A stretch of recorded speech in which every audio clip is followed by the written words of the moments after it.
2 nights ago, the Newport Gulls were here at Cardines Field on a misty and foggy night and prevailed in comeback fashion over the Martha's Vineyard Sharks in a shortened 5-inning contest due to the fog. Fast forward to tonight, a beautiful Friday night in Newport where the sun is back out and we're ready for baseball again. Welcome into Cardines Field here in Newport, Rhode Island. I'm Sam Reese, and it's a rematch of last year's championship matchup between the Newport Gulls and the Bristol Blues on tap tonight. We got a whole lot coming up on the Newport Gulls pregame show, so make sure you stick around for much more on the way. I won! That's a good play! Since 1974, the Rhode Island Lottery has paid over $57 billion in prizes and contributed over $8 billion to Rhode Island's general fund. Your Rhode Island Lottery, a good play for 50 years and counting. Welcome back to the Newport Gulls pregame show. I'm Ryan Lindell, and alongside me here is the only guy who spends more time at Cardines Field with a mic in his hand than Sam Reese. It's our MC, Ryan Cox. Ryan, how are you today? Doing well, thanks for having me. All right, so Ryan, you have a really fun job. Why don't you tell us about what your day-to-day looks like here at Cardines? Yeah, absolutely. So I spend the morning kind of working on a script that I'm going to talk through with Scott, who's my assistant MC, trying to get some kids to participate in some of our games, prep some information just to kind of talk to the crowd about. And what sort of games do you love to play with kids? What's your favorite game that you get to play with the kids? Oh, that's tough. The donut eating contest is super entertaining to watch. Race the bases is always really exciting because they're also trying to kind of dodge a little bit of the pitcher warming up. So it's a little bit of a danger element, unfortunately, but it's a ton of fun to watch these guys get into it. Speaking of race the bases, it seems like every night at Cardines, there's something different about the race the bases race. What's your prediction for what will happen tonight? I'm just hoping nobody hits goalie at second base. That's all I ask for. We haven't actually seen that yet this year. It's kind of been unique. Speaking of things that were unique, you were off Wednesday night, but we saw something that is unique to Newport, and that was a fog out. What is so unique about the weather here that just makes Cardines such a special place? I think it's sitting right on the water, so right on the other side of the field is the bay and the ocean, and I can't ask for a better setting. You get a nice sea breeze coming off the water right before the games, and it's just a perfect place to play ball. You've been with the Gulls for several years now. Obviously tonight, a rematch of last year's championship series. Can you walk us through what that meant to you winning the championship last year here at Cardines? Yeah, absolutely. It was absolute magic. So we were down at Muzzy Field for that game. It was my first season with the Gulls last year, just so to cap that off, trying something different for the summer, and then to cap it off with the championship win was just absolute magic. Well, that is a perfect way to cap off the summer. We'll see if the Gulls can cap off this week with another win over the Blues. When we come back, the pregame show rolls on. Welcome back into the Gulls pregame show. I'm Sam Reese, now joined by Dixon Williams. Dixon, you were one of the later arrivals for Newport, but now you've started to get into a groove with this team. Almost a hit in every game. That was finally snapped the other night. But how have you been able to kind of come in, play with so much confidence at the plate, and make an immediate impact? Yeah, I think just the guys around me, they're all very supportive, and we all believe in each other, so it's very easy to fit right in and, just enjoy playing baseball every day. And right when you arrived to Newport, because you had just got there, you were batting more towards the bottom of the order, but now kind of rising your way up towards the top, batting cleanup tonight. Do you kind of embrace batting in that 4 spot as the cleanup hitter? Do you have kind of a preference, or do you not care? You can bat wherever. Yeah, I think you can, produce runs anywhere in the lineup. 1 through 9, everybody's really good. So I don't really have a preference. Everybody likes to hit at the top of the order, but anywhere is really fine with me. And then now that we're almost at the end of June, just talk about kind of the camaraderie, the chemistry that you guys have developed. How confident are you and you feel like the rest of your teammates are that you guys can, make a real push, get some momentum going throughout the month of July, and before we know it, the playoffs will be around the corner? Yeah, I think just like I said, trusting in each other, believing in each other is a big part of it, but it's baseball at the end of the day. Anything can happen, and you just got to get hot at the right time. So hopefully we do that, but we're playing well and hope to continue to do that tonight. All right, yeah, the Gulls hoping to get hot tonight against the Bristol Blues in a rematch of last year's championship game. Thanks so much for the time, Dixon. We'll be back in a moment as the Gulls pregame show rolls along.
And a warm welcome back into the Gulls pregame show here on the Newport Gulls Broadcast Network. I'm Sam Reese, now joined by the general manager and president of the Newport Gulls, Chuck Pava. Chuck, it's always good catching up with you. I know we talked very early in the season, and now it's almost the end of June, approaching the midway point. So just take me through these last couple of weeks and how, what you've gone through to kind of assemble everything with a lot of moving parts, as is always the case with summer ball.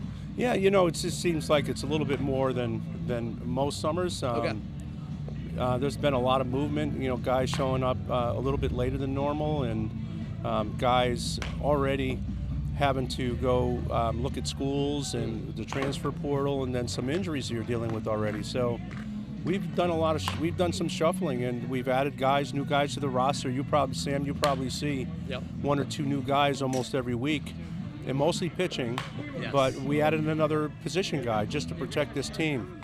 We're the last 2 years we had a rather robust roster, a lot of guys. But this year we're thin, so we're actually concerned about that we don't want to be too thin, and one guy goes down with an injury, now you're in trouble. So that's why we added Carmelo a couple days ago, and we'll continue to look for pitching as we go through the summer, because we're not in July yet. We lost two arms today. Two starters, Mar and Ter, are both done now. Okay. So you got to adjust. You got to keep that pitching going, and maybe find more pitchers. Right, one of those new pitchers that was recently added, making his debut tonight, in Drew Blake. So you talk about all of those moving parts, and obviously not ideal losing guys like Mar and Tier, and then in the infield, Staten. Talk about just dealing with that adversity and how you think the team has overcome that so far early in the season, because the Gulls are still leading the Coastal Division as things stand. Well, we still have a very talented core group. So when you have one guy here and one guy there that you replace, the core group is still pretty strong. And the guys that you add, typically you want to add that, and they're good fits for what we have or what we need. So myself and the coaching staff will stand around and we'll talk about it and try to determine who would be the best guy to add at any certain time, and we go through that process. Right, and with July right around the corner, we're almost at the midway point of the regular season. Just looking at a bigger picture of how another summer here in Newport has gone, based on the game day experience here at Cardines, and how you and the coaching staff have helped assemble the roster with a lot of moving parts. How do you feel about that at this point in the season, would you say? Well, I just kind of alluded to, I was a little nervous or concerned that we were too thin. Right. So we added Carmelo. We're still talking about are we good? If one guy goes down, Brody can't play the outfield because his shoulder's bothering him. So you're limited there. Today Nolan's sick. Okay. So now you got three outfielders. That's it. So this is why you have to be careful, because you got another 30 games to go. Right. Or whatever, how many games we have left. But I also know that July's your season, so it's going to happen to everybody, but you got to prepare yourself. All right, thanks so much for the great insight, as always, Chuck. We appreciate the time and all the efforts you put in to making this roster as good as it is here in Newport. The Gulls dealing with some adversity, but they'll try to overcome that tonight in a rematch of last year's championship matchup against Bristol. We'll be right back as the Gulls pregame show rolls along here on the Newport Gulls Broadcast Network. I won! That's a good play! Since 1974, the Rhode Island Lottery has paid over $57 billion in prizes and contributed over $8 billion to Rhode Island's general fund. Your Rhode Island Lottery, a good play for 50 years and counting. All right, that's just about a wrap here on the Newport Gulls pregame show. We thank everyone who took their time for us to interview here on a beautiful Friday night in Newport. It's the Gulls and the Blues for the second and final time in this regular season anyways, in a rematch of last year's championship series in which Newport prevailed. Always fun when these two teams square off in a non-divisional matchup. First pitch coming up at 6:35. If you want to catch the action, you can watch it over on ESPN+. But that'll do it here for the Gulls pregame show. I'm Sam Reese saying thanks so much for watching, everybody.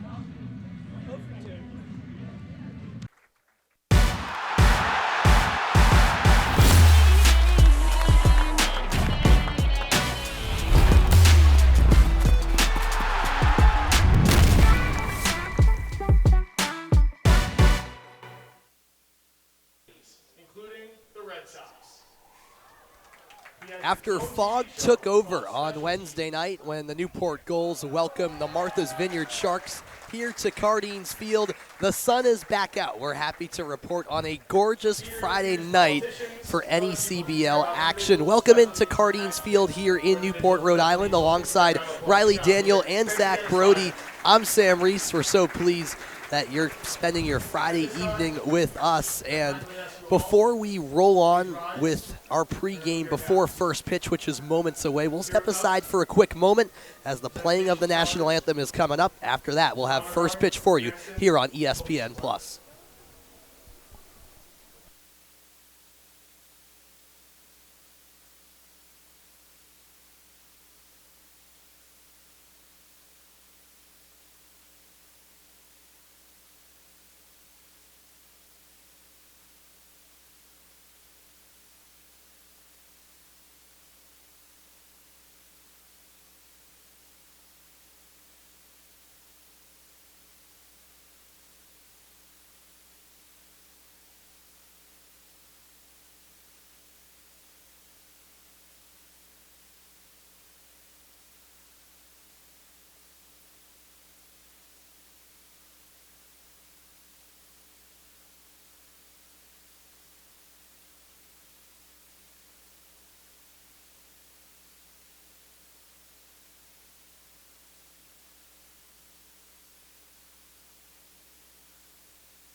And a warm welcome back to Newport, Rhode Island here on a beautiful Friday night at historic Cardines Field. It's a rematch of last year's championship series as the Newport Gulls welcome in the Bristol Blues here on ESPN+. Again, alongside Riley Daniel and Zach Brody, I'm Sam Reese. We're moments away from first pitch here on Plus. And Zach, we'll start with Bristol because 19 days ago, these two teams met in Bristol, a comeback win for the Blues 3-2 to make them 5-0 at the time. Since then, a little more up and down, and they've been neck and neck with Valley at the top of the West Division. Well, you said it right there. The Blues, way back when they played the Gulls on June 9th, they started out the year 5-0. Since then, they've been neck and neck with the Valley Blue Sox. Both teams tied at 9-7 for the top of the West Division right now, but there's a little bit that predates that. The Blues started on top for that 5-0 portion, and a lot of that start of the year.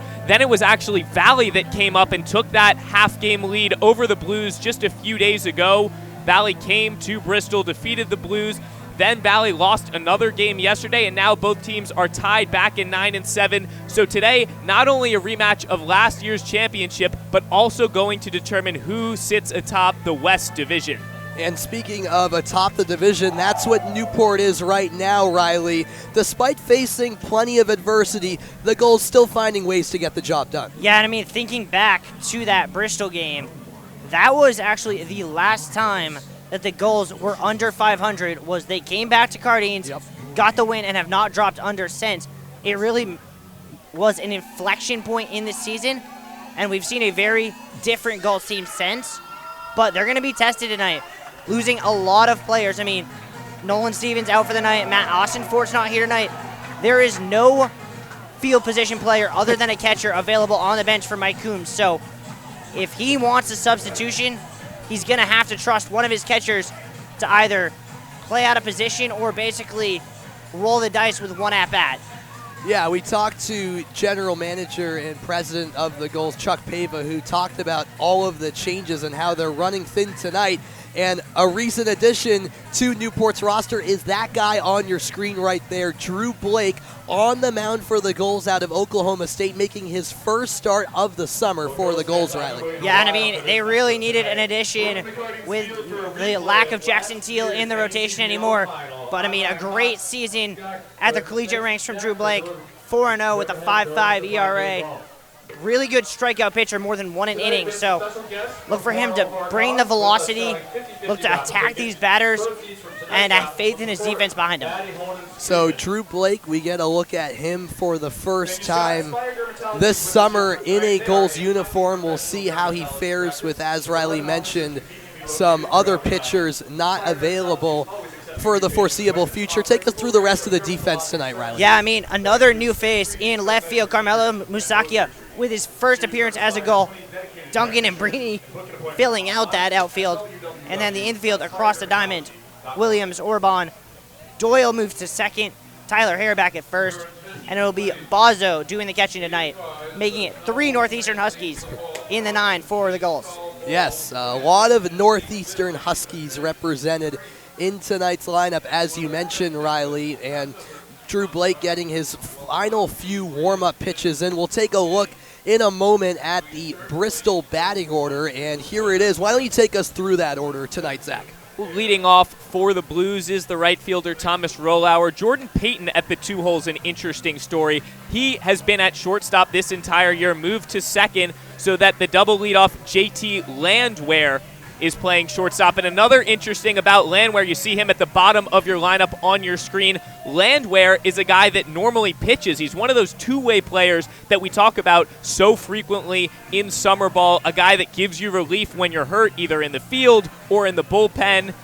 Going down from there, Dean O'Neill, Sky Solinsky, Dean Ferrara, Michael Zarillo making his appearance back at first base. Anton Lazitz behind the dish, and batting in the 8-hole is Beck Milner, and we talked about JT Landwehr at the 9-hole hitter. Yes, and you talked about the two-way player that is JT Landwehr, and he actually pitched 3 innings against Newport in that meeting at Muzzy Field 19 days ago, but this time in the batting order for the Bristol Blues. And we'll quickly go through tonight's umpires as well while we have a chance. Glenn Stewart is the home plate up. Craig Andriozzi is over at first, and Jim Fonseca is the third base umpire tonight. I think you can just tell how new Drew Blake is to Cardines. He was done with his warm-ups. The umpires are only halfway through the ground rules at this point. Like, they gave him a signal as if you want to throw more pitches, go ahead. He's like, I'm ready to go, but they still just got to go over all these ground rules that make Cardines such a unique place. Drew's ready to go. We're ready to go. But before that, take us through the keys of the game for you tonight, right? Yeah, I mean, I think the first one speaks for itself. The bullpen needs to step up. Has only had 1 scoreless appearance on the year. We're a third of the way through the season.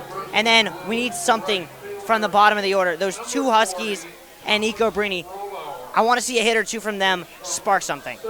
All right, we're finally ready to go. Thomas Rollauer, the leadoff hitter for the Blues, who plays at the Citadel, and it's a heater from Blake for strike 1. That in at 93 miles an hour. The lefty deals his first pitch of the summer for the Gulls. Yeah, the outfielder from Atlanta, Georgia, has been really solid for the Blues this year, hitting at that 300 mark. As this one is popped high in the air, foul ground towards the Cardines scoreboard, and it bounces just fair. It bounced along the line where the foul line meets the warehouse, and an unorthodox single to lead off for Thomas Rollauer. Riley was just talking about the umpires going over the weird ground rules here at Cardines, and we take a look at the replay here. This ball veered back into fair territory and literally right where the foul line meets the warehouse. Breeny was fooled, as was Hare. Yeah, I mean, Breeny's someone with a good amount of experience, but hasn't played a ton of right field here. So a little bit of a learning curve with how to deal with that warehouse. And first pitch swinging goes Jordan Payton, the number 2 hitter, fouled off. So, Zach, I'm not sure the way Rollauer, wrote it up for him to get on base, but if you're Bristol, you take it. Hey, a runner on first base is a runner on first base. Now, Jordan Payton is a guy returning to the Blues this year, was an all-star reserve at second base last year. 2 hops to third. Williams is on it. The throw released in time.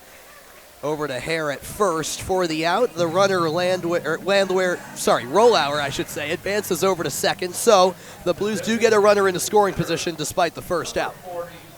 And now you have Dean O'Neill, who's DHing tonight.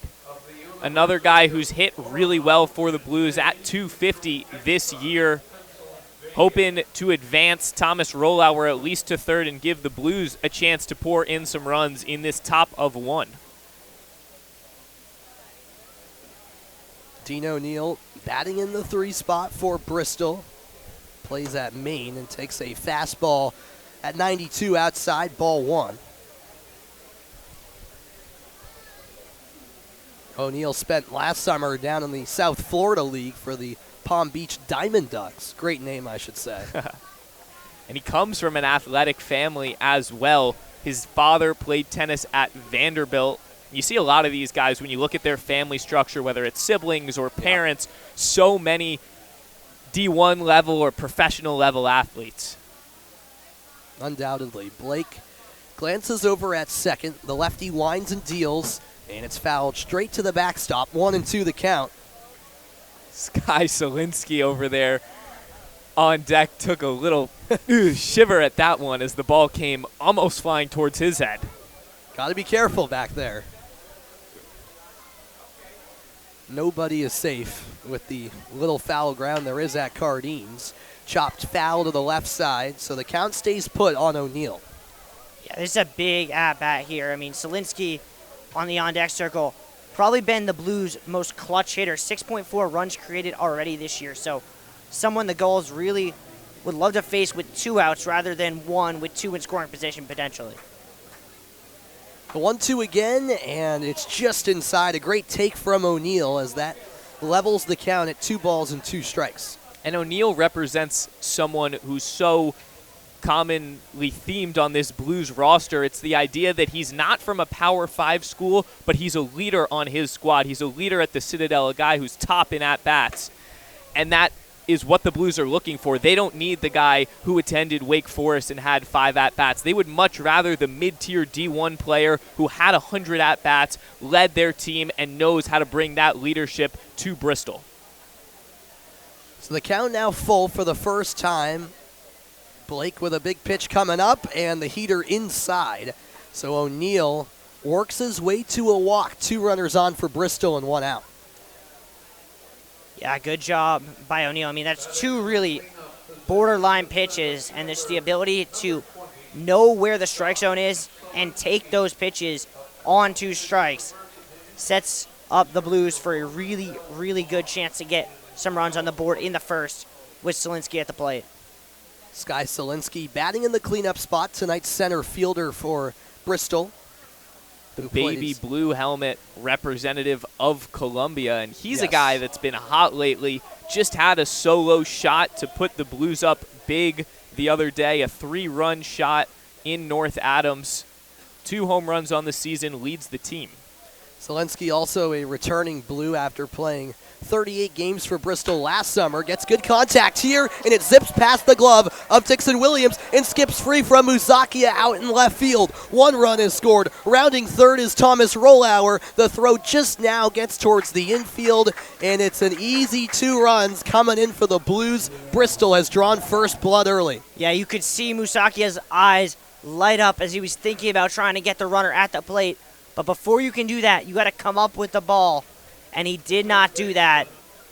Instead of potentially getting a runner at the plate, he turned a single into 2 bases and 1 run into 2. And this is a dangerous position to find the Blues in. The Blues have been really, really successful when they take these early leads, and their bullpen has been strong all year with an ERA under 4 at 3.73 for that team ERA. So this is not a position, if you're Newport, that you want to find yourself in early. Dean Ferrara now at the plate. Check swing. Did he go? He did. So the home plate umpire confirms that. A bit non-committal there from Ferrara, the red batting helmet representative of Fairfield, where he just wrapped up his junior year. And Dean Ferrara, one of the guys leading in a lot of batting categories for the Blues, hitting .319 this year. So definitely up there and at bats at well. This is 48th of the season. And this past spring, he was on fire for Fairfield, batting .387 and was an everyday starter, 56 starts with 5 home runs as that pitch misses from Blake. First ball, 1-2 the count. Sky Solinsky, the runner at second for Bristol. And Newport finds itself down early, which is not unfamiliar for the Gulls. They did come back in that shortened 5-inning contest against the Sharks. And one thing to note, Drew DeLucia already moving to the pen right now. And the 1-2, called strike 3. Blake paints the inside corner and a massive second out as Michael Zarillo is due up for the Blues. There's the first strikeout of the night for Blake, and you said it. Bullpen already warming up, but his day's not over yet. If he can get past this, keep his cool, and end this inning successfully, there's no telling how long he could stay on the bump. Absolutely not. And this is a Gulls team that knows how to come back. They've been down in the vast majority of their games. Zerillo hits it to third. Williams has a long throw to make, and it's there in time for the third out. So we've played half of an inning, and the Blues already lead 2-0 here on ESPN+.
We welcome you back to Cardines Field here in Newport, Rhode Island. There you see in right field the championship banners, the Gulls defending champs after beating the Blues in last season's championship series, a league most 7 NECBL titles, as we roll on to the bottom of the first.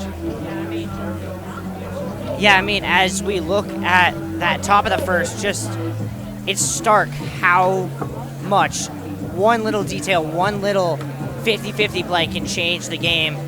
That little missed bobble by Musakia, that little misplay there by Nico Greeny, all the difference. And it's never bad when, as a starting pitcher, Zach, you go in with already some run insurance, and that's exactly the case for Kevin Kell, tonight's right-handed starter for Bristol. Yeah, it just calms the nerves a little bit, and that's the key of baseball, right?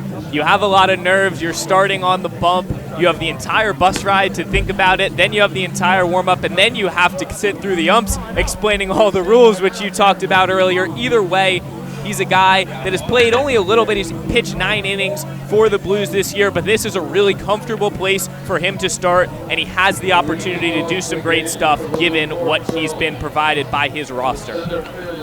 You see it right there, the 5th appearance, 3rd start for Kell. And Zach, why don't you take us through the rest of that defensive alignment tonight for the Blues? Sure. Well, in the outfield, left to right, it's Anton Lazitz. In left, Sky Selinski, and then Thomas Rollauer. And across the diamond, Ferrara, Landwehr, Payton, and Zerillo, with Beck Milner behind the dish. Andrew Duncan, the leadoff hitter for Newport, takes an off-speed ball outside. We'll get to the Gulls' batting order in a bit, as Andrew Duncan has become the main leadoff man over the last week or so. And this one lined to third and caught by Ferrara. Quick reaction from the third baseman for out number 1. I mean, Andrew Duncan doing what he's been doing all week, 2 weeks since he's been in the starting lineup, and that is hitting the ball hard. Unfortunately for him, right at Ferrara, 1 pitch, 1 out. And now batting in the 2 spot, the newly numbered Tyler Hare. He has traded out 18 for 31. I should have really mentioned that last inning, because Drew Blake, tonight's starting pitcher, is now number 18.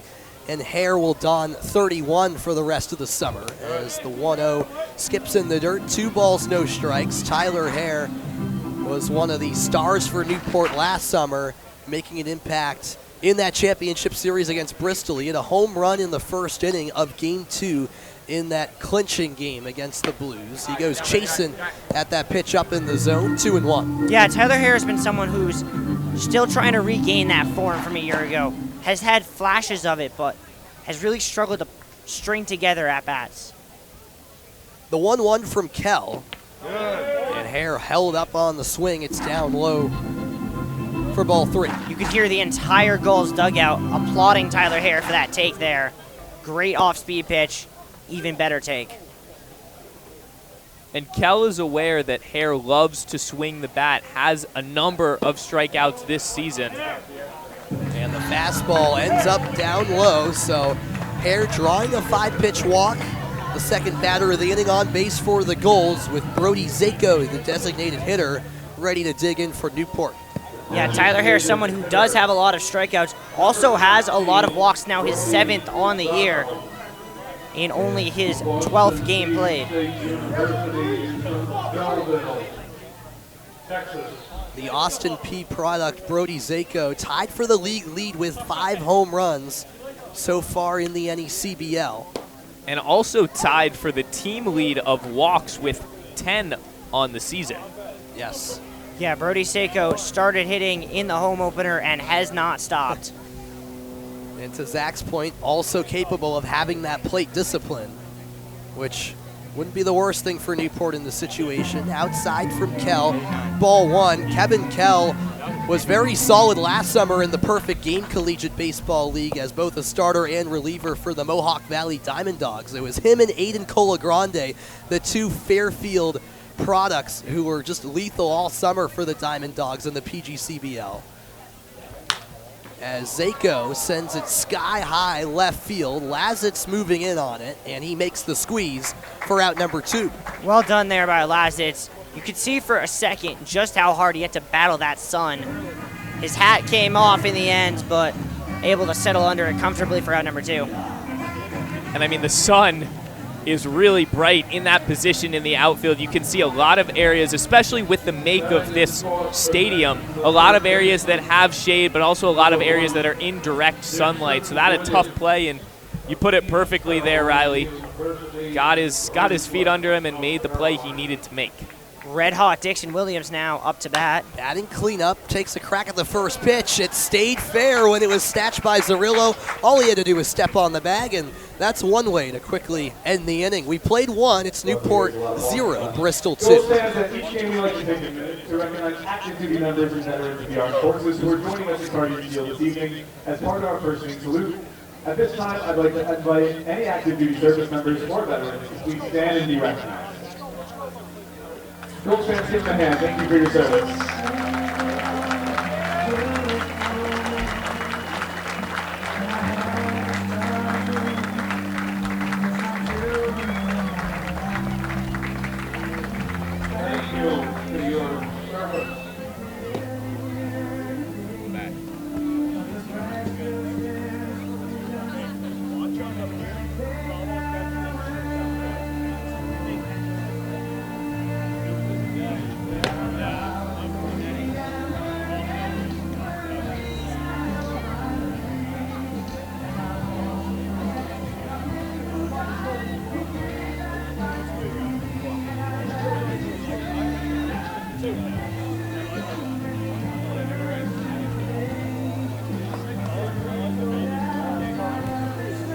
A sunny Friday evening here in Newport, Rhode Island. Really interesting conditions compared to the misty and foggy night on Wednesday. Just really strange weather Wednesday night that shortened that game to 5 innings, but this is the Newport weather we all love as we roll on to the second inning, and it's a great time to remind you that Launch Hydrate is the official sports drink of the NECBL on ESPN+.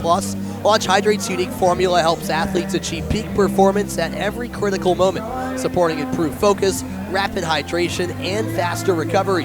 For orders and information, please visit launchhydrate.com. So on to the second inning we go here on ESPN+. It's Anton Lazitz, the left fielder, batting in the 7 hole, who leads off the inning for Bristol. Yeah, and the 7, 8, 9 for the Blues. Lazitz at the plate. Beck Milner, the catcher, on deck, and JT Landwehr in the hole. Blake's first pitch of the inning is a strike. Lazitz looking to get it going really for the first time this year, only hitting 176 in his first 11 games for the Blues.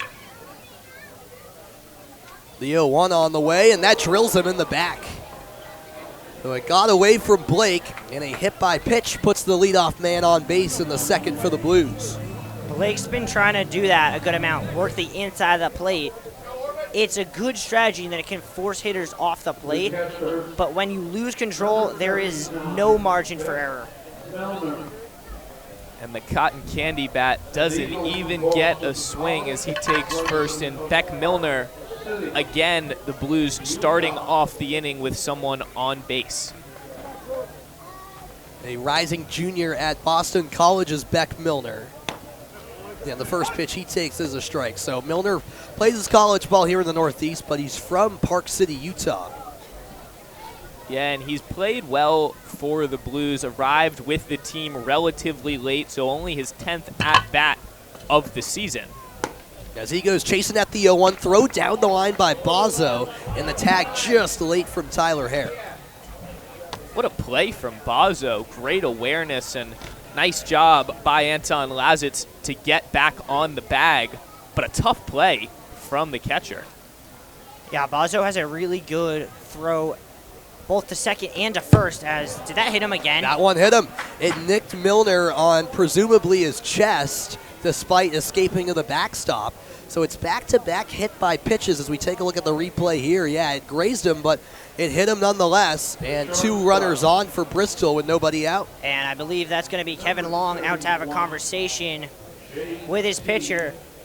We should note 2 arms currently warming up in the bullpen in Nick Torito and Drew DeLucia, in addition to Cole Cheatham, who we saw go out there during the bottom of the first. So there are potential arms if the Gulls say they don't like what they have from Drew Blake tonight.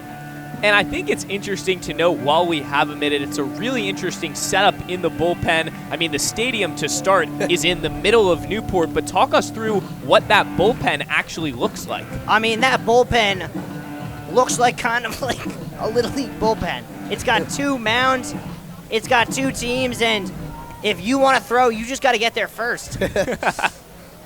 Yeah, a battle for time to get those warm-up pitches in with both bullpens in the same location. Very unique, as you mentioned, Zach, and that's what makes Cardines Field such a cool venue, as JT Landwehr, the number 9 hitter, takes the fastball upstairs for ball 1.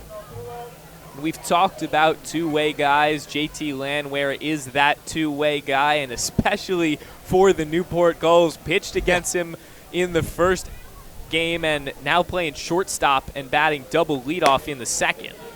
This time Blake finds the zone. A little speed off that pitch at 84, 1-1. Landwehr spending his first season with the Blues this summer. Takes one on the inside part of the zone, strike 2. Landwehr spent last summer in the Cal Ripken League playing for the Metro South County Braves. We see a good amount of guys coming from the Cal Ripken League over here this summer. Matt Austinford and Dixon Williams, 2 of them for Newport. That's through the legs of Blake, snatched by Doyle, and the throw in time. What a play over at second base for the out. The runners do advance over to second and third respectively, but still a heck of a play. We've seen the Northeastern guys put it on a show in the infield. We have, and I think that really speaks to Jack Doyle's positional versatility. He's traditionally a third baseman, but has played some shortstop. That's not a play that you expect the second baseman to have an arm to make, but he shows off his arm from the hot corner to make that throw. And the especially difficult part about that throw is that he's leaning away from first base, so he really has to get that off his back foot. A spectacular play by the second baseman out of Northeastern. The count 0-1 to Thomas Rollauer. We're flipping back to the top of the order now for the Blues. Rollauer, remember, led off this game with an awkward single. There's a strike from Blake, 0-2, and Bozzo wants to have a word with his pitcher just to make sure they're on the same page here. Yeah, I mean, I'm not quite sure what it's at. It looks as if Blake kind of has found his groove a little bit more here with these last 2 batters, and I think they're probably just working on signs. I mean, Blake only been here a week. This is an opportunity to throw an off-speed pitch. You don't want to get crossed up, have a wild pitch, let a runner score.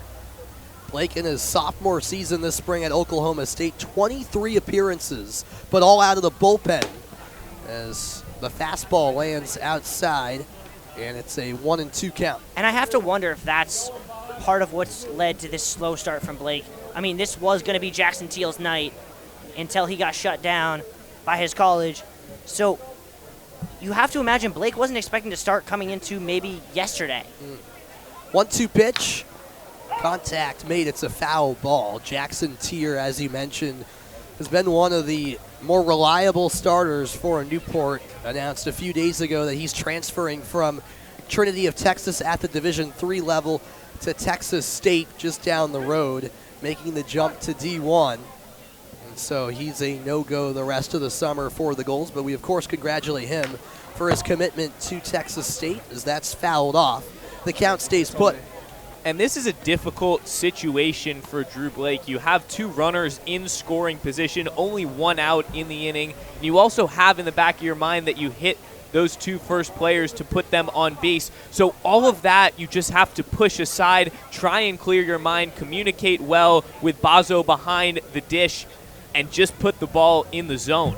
The 1-2, that didn't hit him, but it's a pitch that gets away from Bazo, and sliding in is Anton Lazitz for Bristol's 3rd run of the game, and Milner advances over to 3rd. The Blues extend the lead here in the 2nd. I mean, Zach, it's like you knew it was going to happen, and honestly, it's like Drew Blake was expecting to hit a batter. He froze up after that pitch as if he thought he had hit the batter.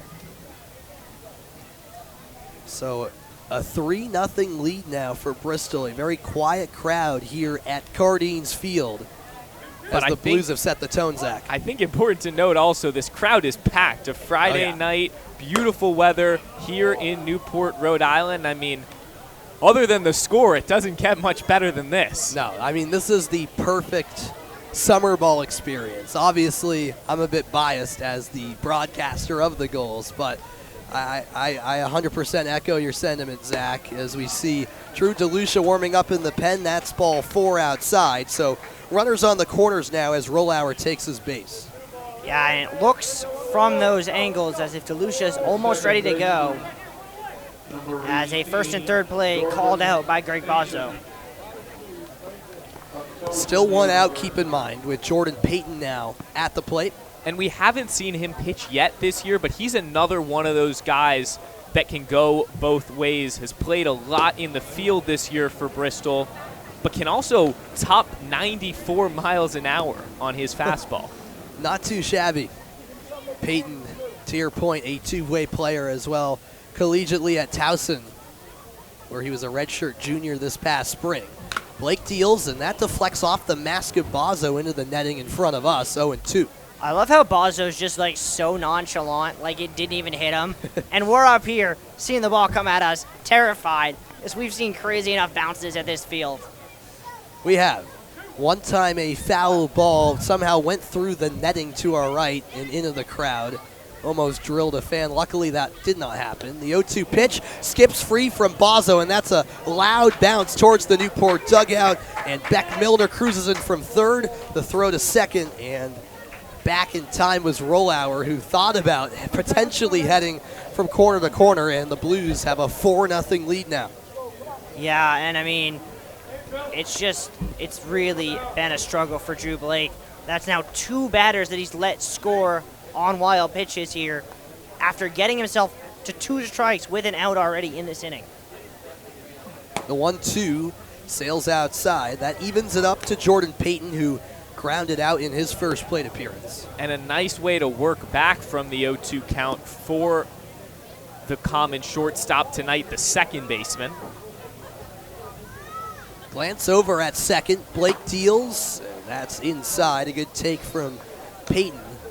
And those are the calls that when you're Blake and you're just having so much trouble getting that 3rd strike, you really want to see. But not getting those calls right now. No, he is not. The 2nd out not coming easy. Full count offering. Off the end of the bat and foul down the first base line. That looked promising off the bat. What a great play from Jose Avina, the first base coach. Got it off a 1-hopper. So Payton will keep trying to work that full count. Another guy on this squad batting over 300 and leading the team in at-bats. Drew Blake Sets just above the waist, ready to deal the 3-2. Runner taking off. That's high and in, ball 4. And so with that, Bristol has runners on the corners. A great beat on it did Thomas Rollauer have there, Zach, because he gets to third as he was already taking off really before the windup of Blake, so he earns himself an extra base, and that looks to be the end of the line for Blake.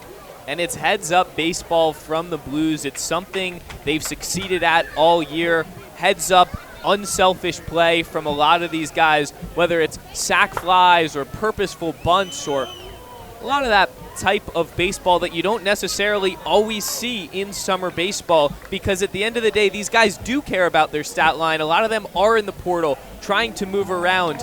And so, you know, your stat line is really important. A sac fly isn't necessarily the best thing on paper, but these guys have been great at brushing that aside, making the smart baseball play, and it's led to a successful season thus far. And that walk to Jordan Payton marks the end of the line for Drew Blake. So unfortunately, Riley, not quite the debut for the Gulls he wanted, and it'll be a bullpen game the rest of the way for Newport as Drew DeLucia enters. Yeah, I think when I put in my keys to the game that the bullpen needed to step up, I wasn't thinking that it would be an out into the second inning, but really just a tough performance there from Blake. I mean, it wasn't like he was getting hit hard. He just could not find the zone. Yeah, he gave up 2 hits, but neither of them were hit particularly hard. One bounced off Nico Brini, one just found a gap, and then for the life of him, he just could not find a way to get strike 3. So DeLucia will try to calm things down. While he warms up, we'll take a quick break and be back in a moment on ESPN+.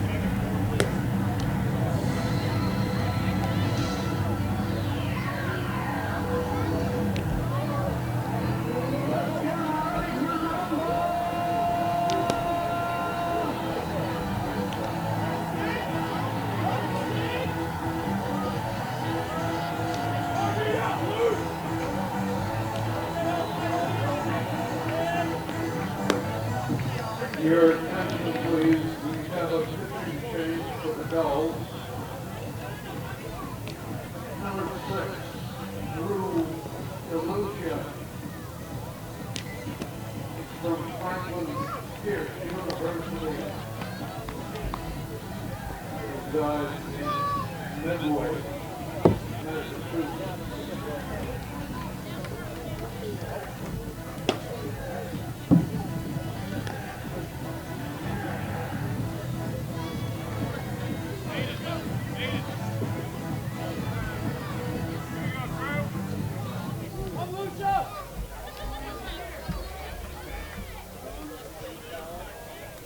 We welcome you back here to Cardines Field, and Drew DeLucia, the new man into the game on the mound for Newport, making his 4th appearance of the summer. His last outing came 8 days ago at Martha's Vineyard, where he pitched 3 innings, and he first faces Dean O'Neill and delivers a strike.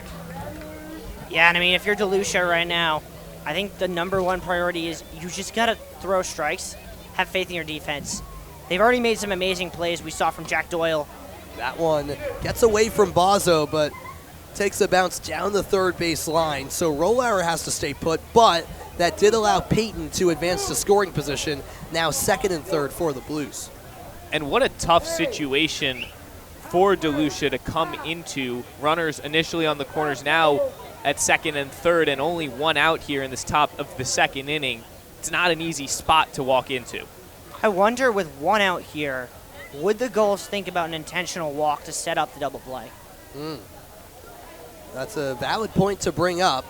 We'll see what they decide. Bozzo just quickly having a chat with DeLucia to make sure they're on the same page. 1-1 the count with 1 out. Payton at 2nd, Rollauer at 3rd for the Blues. Top of the 2nd, DeLucia deals, and that's right down Broadway for strike 2. I'm kind of shocked O'Neill let that one go. I don't think he was expecting a strike after that meeting at the mound either. O'Neill was walked in his first plate appearance. Awaits the 1-2. DeLucia kicks and deals off the end of the bat. It's through to the right side. Scooped up by Brini. 1 run is in. Held up at 3rd is Jordan Payton. Nonetheless, an RBI single from Dean O'Neill extends the lead. It's the third run of the inning. Bristol leads 5-0. Yeah, it's the third run of the inning. It's the fifth Bristol batter to reach base this inning. 4 of those 5 have reached base after getting into a 2-strike count. And it's been a nice combination for the Blues of taking what they're given, playing heads-up baseball, and also getting hits. I believe that's their third hit on the day, their third single. That is correct, as Sky Selinski now awaits the first pitch, and it's taken down low. Bozzo had to adjust a little bit. He's had plenty of work to do behind the dish, and already the second pitcher he's working with. I'm thinking that the pitchers are having trouble seeing right now. Look at where the sun is. It's right in Drew DeLucia's right eye. 1-0, dealt inside. Bozzo with an eye over at third, where Jordan Payton had a significant lead. And we've seen Bozzo use that arm to crackle at first base. No reason to think he wouldn't attempt at third if Payton got a little too generous. 2-0 pitch. Popped sky high, and that one's leaving this ballpark. Another baseball that plays victim to America's Cup app behind us. Yeah, and I mean, going on what you said, Zach, if Payton were to get too aggressive, Bozzo didn't even need to throw the ball. Just sell a throw, argue the batter was in the way, maybe you get a call. Selinski ready for the 2-1 pitch. DeLucia deals off the end of the bat to the right side. Doyle gets a glove on it, spin throw. It's free from Hare. It got away from the Newport first baseman. Jordan Payton scores. Dean O'Neill gets all the way to third. It's now 6-0. The Blues continue to add it on here in the second inning. Yeah, and I mean, that's just really unfortunate. Jack Doyle with an amazing play. Hare just can't quite scoop it up there. And it feels as if whatever the Gulls are doing, they just can't quite get out right now. And it's a tough situation because you have to break the cycle somehow. And again, DeLucia was put into a situation with a really tough time to break that cycle. Ferrara swings at the first pitch on the lip of the dirt and grass. The play made by Luke Orban. And finally, Newport has got its second out. Yeah, I mean, finally is the right word. I don't know why I keep hearing the Meet the Mets theme song in my head right now. Maybe it's the orange uniforms, I don't know, but this has definitely been an inning to forget for the Gulls. And Michael Zarillo, the last batter that hasn't stepped into the batter's box this inning, now does so. And he takes a crack at the first pitch, hit down the left field line, foul ground, trying to track it as Williams, but it's unplayable as it bounces just over the fence. Just crept in to the fence-bullpen area right there. Williams almost had a play on it. Always tough managing the little foul ground there is, especially down that third base line for Dixon Williams. Selinski taking off, swing and a miss. Bozzo eats it and decides not to throw to second. So a free base for Selinski, and both runners now in scoring position. Again, second and third for the Blues. Zarillo 2 outs, but still a position to do plenty of danger. A single could score 2 runs. 0-2 with 2 outs. DeLucia kicks and fires, and this is a laser down the line, and it stays fair all the way to the corner. It's tracked down by Brini. A couple of runs score, and the tag is not there. Safe at second is Michael Zarillo. Both O'Neill and Selinski score, and the lead further extended in a nightmare second inning for Newport. We're going to take a replay of that. Be interested to see if we have a good look at second base. Doesn't look like we got a good look on that replay. Gulls bench sure thought it was out number 3, though at this point, pretty much anything is going to seem like out number 3 to them. It was a really close play at second base, if nothing else. I mean, man, it was up. It was a toss-up. It was, and the inning continues, but maybe only for one more pitch. Lazitz hits it into shallow left, and Orban tracks it all the way for out number 3. The Blues score 6 here in the second. It's 8-0 Bristol. We're back in a moment.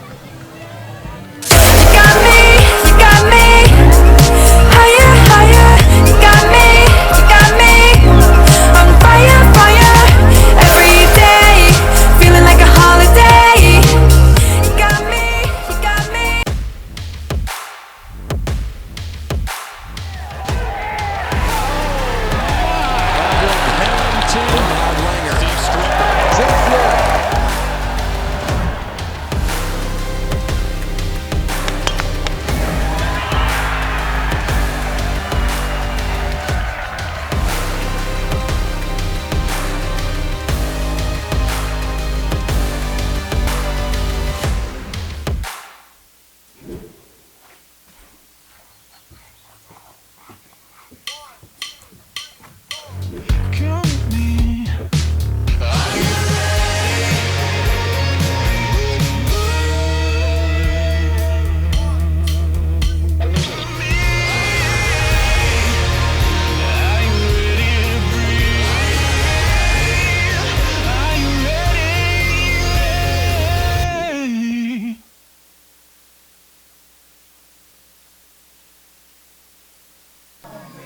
We welcome you back to Cardines Field. You see the box score right there on the Cardines Field scoreboard. That really tells the story. It's been all Bristol so far, 8-0, and we've only played 1.5 innings, Riley. Yeah, I mean, True DeLucia did enough to get out of that inning, but that is the second most runs given up in an inning by the Gulls this year.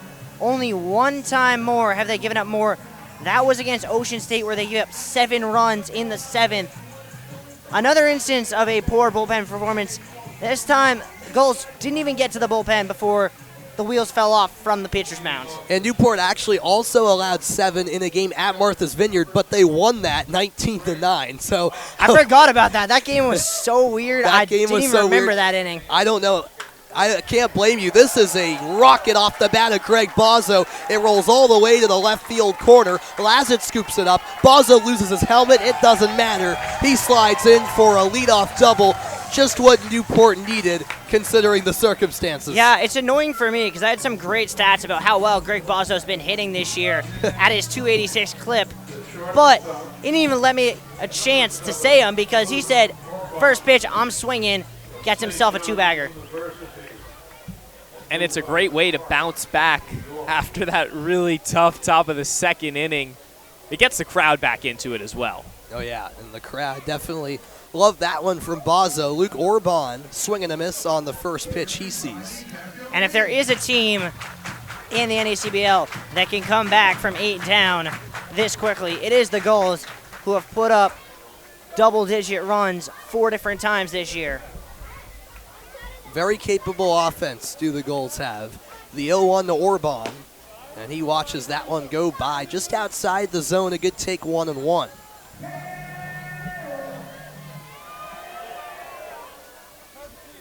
We thank you for tuning in here on ESPN Plus. The Gulls wearing their Friday night orange uniforms. A glance over at second from Cal. He fires.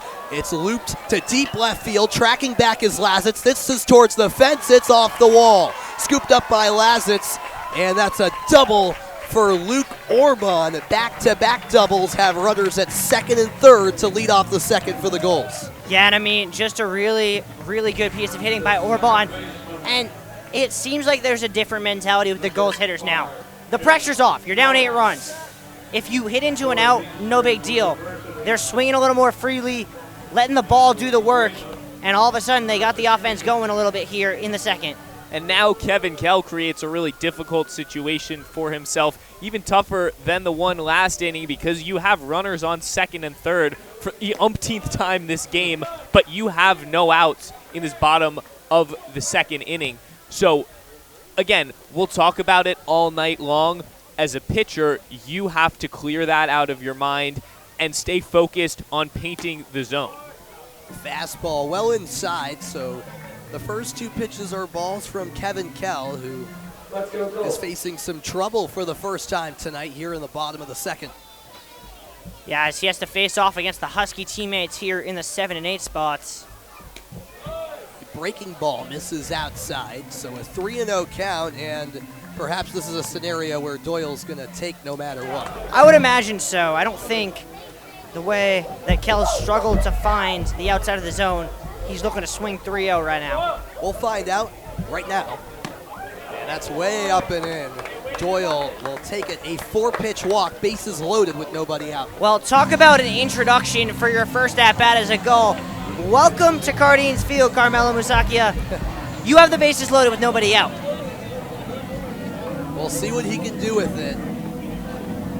He became eligible for Newport yesterday, so a very recent addition as we see a meeting at the mound taking place for Bristol.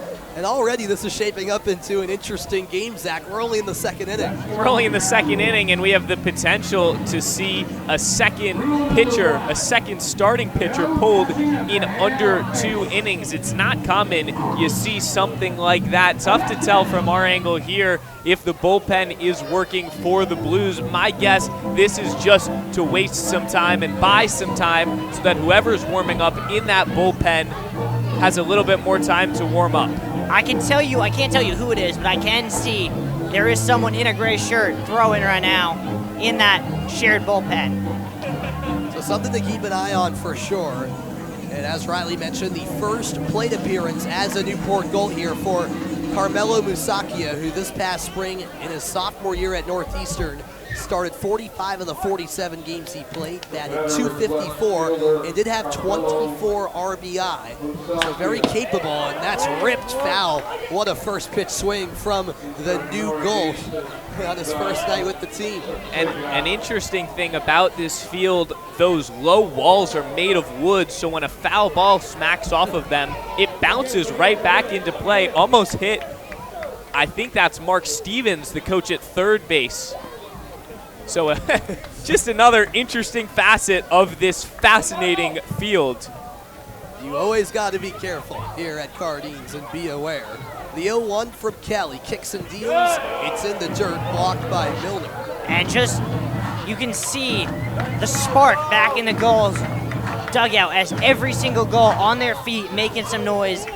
They can sense this game is right back on the table. Bases loaded, nobody out. The 1-1 offering.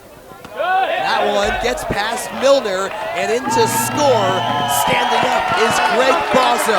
The Gulls are on the board and the crowd is loving it. Both of the other base runners also advance for Newport. Yeah, I mean, yeah, they're down 8-1, but that might be the loudest I've heard the crowd all year.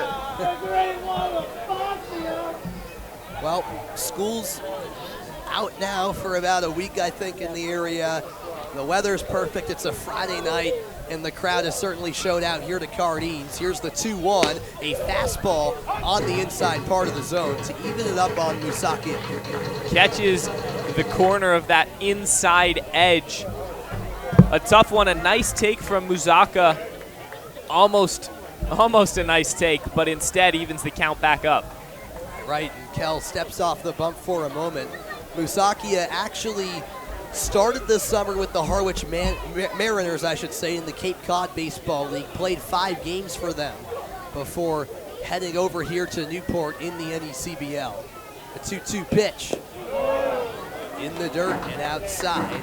Musakia held up in a massive full count pitch coming up here for Kell. Still no outs, remember.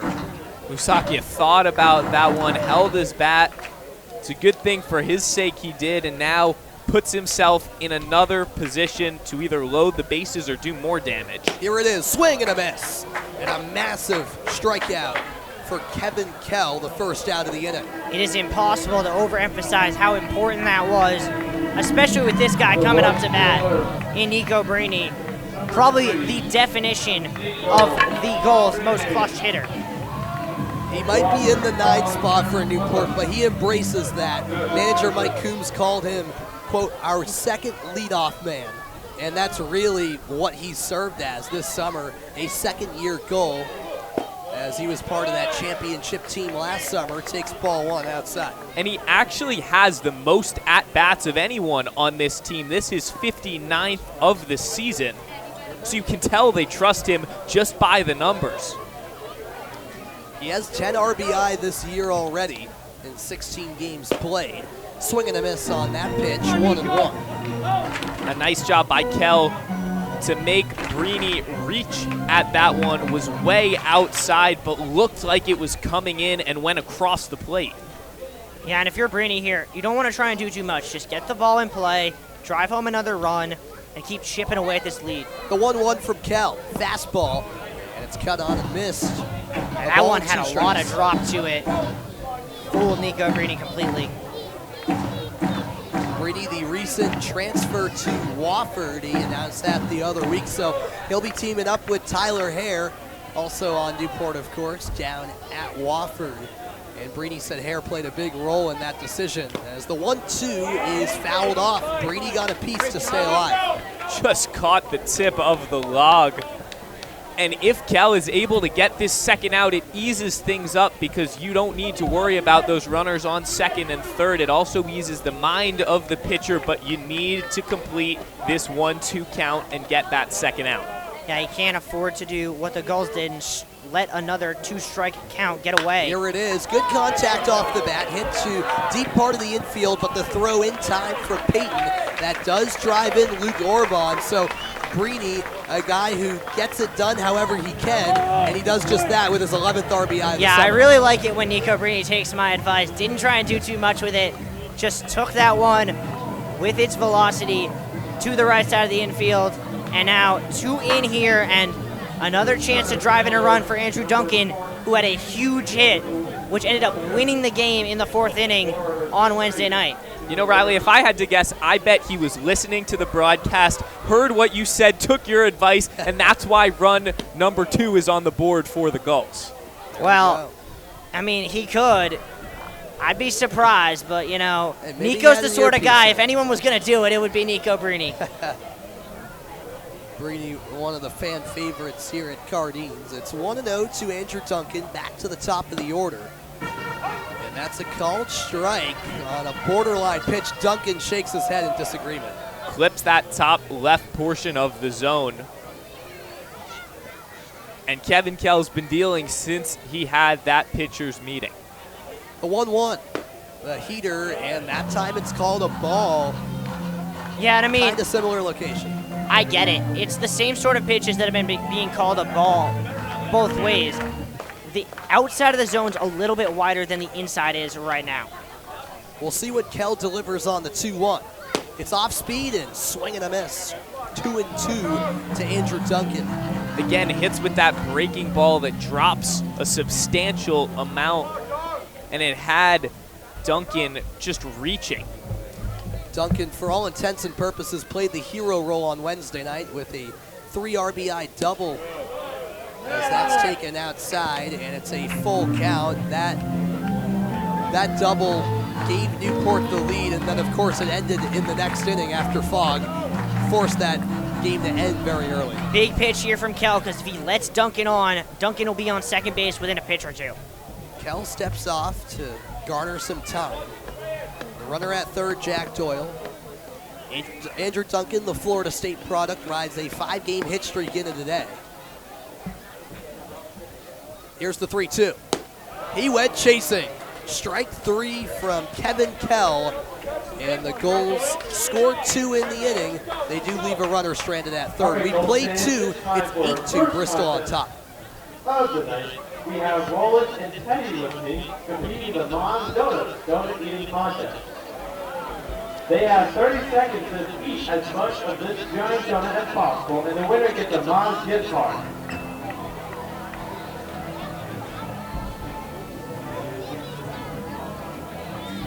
All right, Bull Base. Gulls fans, count down with me. 3, 2, 1, go!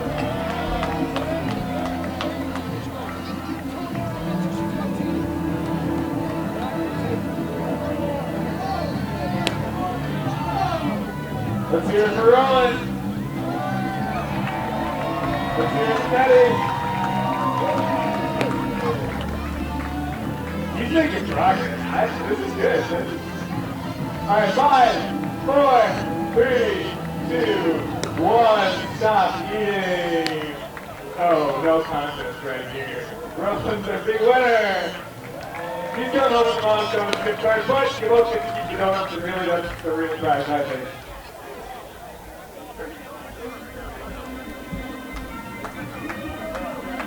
There's a look at the Newport bullpen, and it's going to be a bullpen game the rest of the way for the Gulls. here on ESPN Plus as Drew DeLucia replaced the starter Drew Blake, who had a little bit of a, he had a rough go in his first start of the summer, to put it lightly. We just want to remind you quickly that Netting Professionals is the official netting partner of the New England League. Their netting and wall padding products have been featured in Major League Baseball venues such as Citi Field and Truist Park and many collegiate facilities throughout the country, including the universities of Florida, North Carolina, Binghamton, Texas, and many more. From design to fabrication to installation, Netting Pros is improving programs one facility at a time. All right, we're on to the third alongside Riley Daniel and Zach Brody. I'm Sam Reese with you here on ESPN Plus as Beck Milner leads off the third for Bristol and takes ball one. No surprise to see Drew DeLucia still out there for Newport. Yeah, and Beck Milner, the kid from Boston College. He's played, we talked about it earlier, played a few only as he came to the Blues later on in the summer, but has played well so far, and the Blues have a really strong lineup behind the dish. So from Beck Milner to veterans like number 5, Billy Sullivan, you have a lot of guys who can play the position well. Milner makes contact here, and that's looped foul out of play and across the street. That is considered. So a 1-2 count. Milner was one of 2 players to be hit by a pitch in the last inning. And that's sent down the line foul. So the count stays put. Yeah, and to go back to what you were saying last inning, Zach, that ball bounced off the wood, ended up almost at the fence in left field. 1-2 from DeLucia. Goes with the heater, and it's outside at 90 miles an hour. Drew DeLucia thought that was strike 3. You could see him start to step off that mound with that little strikeout strut. Not so fast. And this time it's down low, so the count full on Milner. And a nice job by Milner working back out of that hole. Milner spent last summer with the Martha's Vineyard Sharks. Gets good contact here to right. This one carrying. Breeny looking up, and it's played off the fence. It's a deep single. Breeny quickly got it to Jack Doyle in the infield, and it's a leadoff single for Beck Milner of the Blues. If you watch that again and again, as we're going to see here on the replay, you would think Nico Breeny's been playing right field at Cardines for years, when in reality, this is only his second start as a right fielder at Cardines.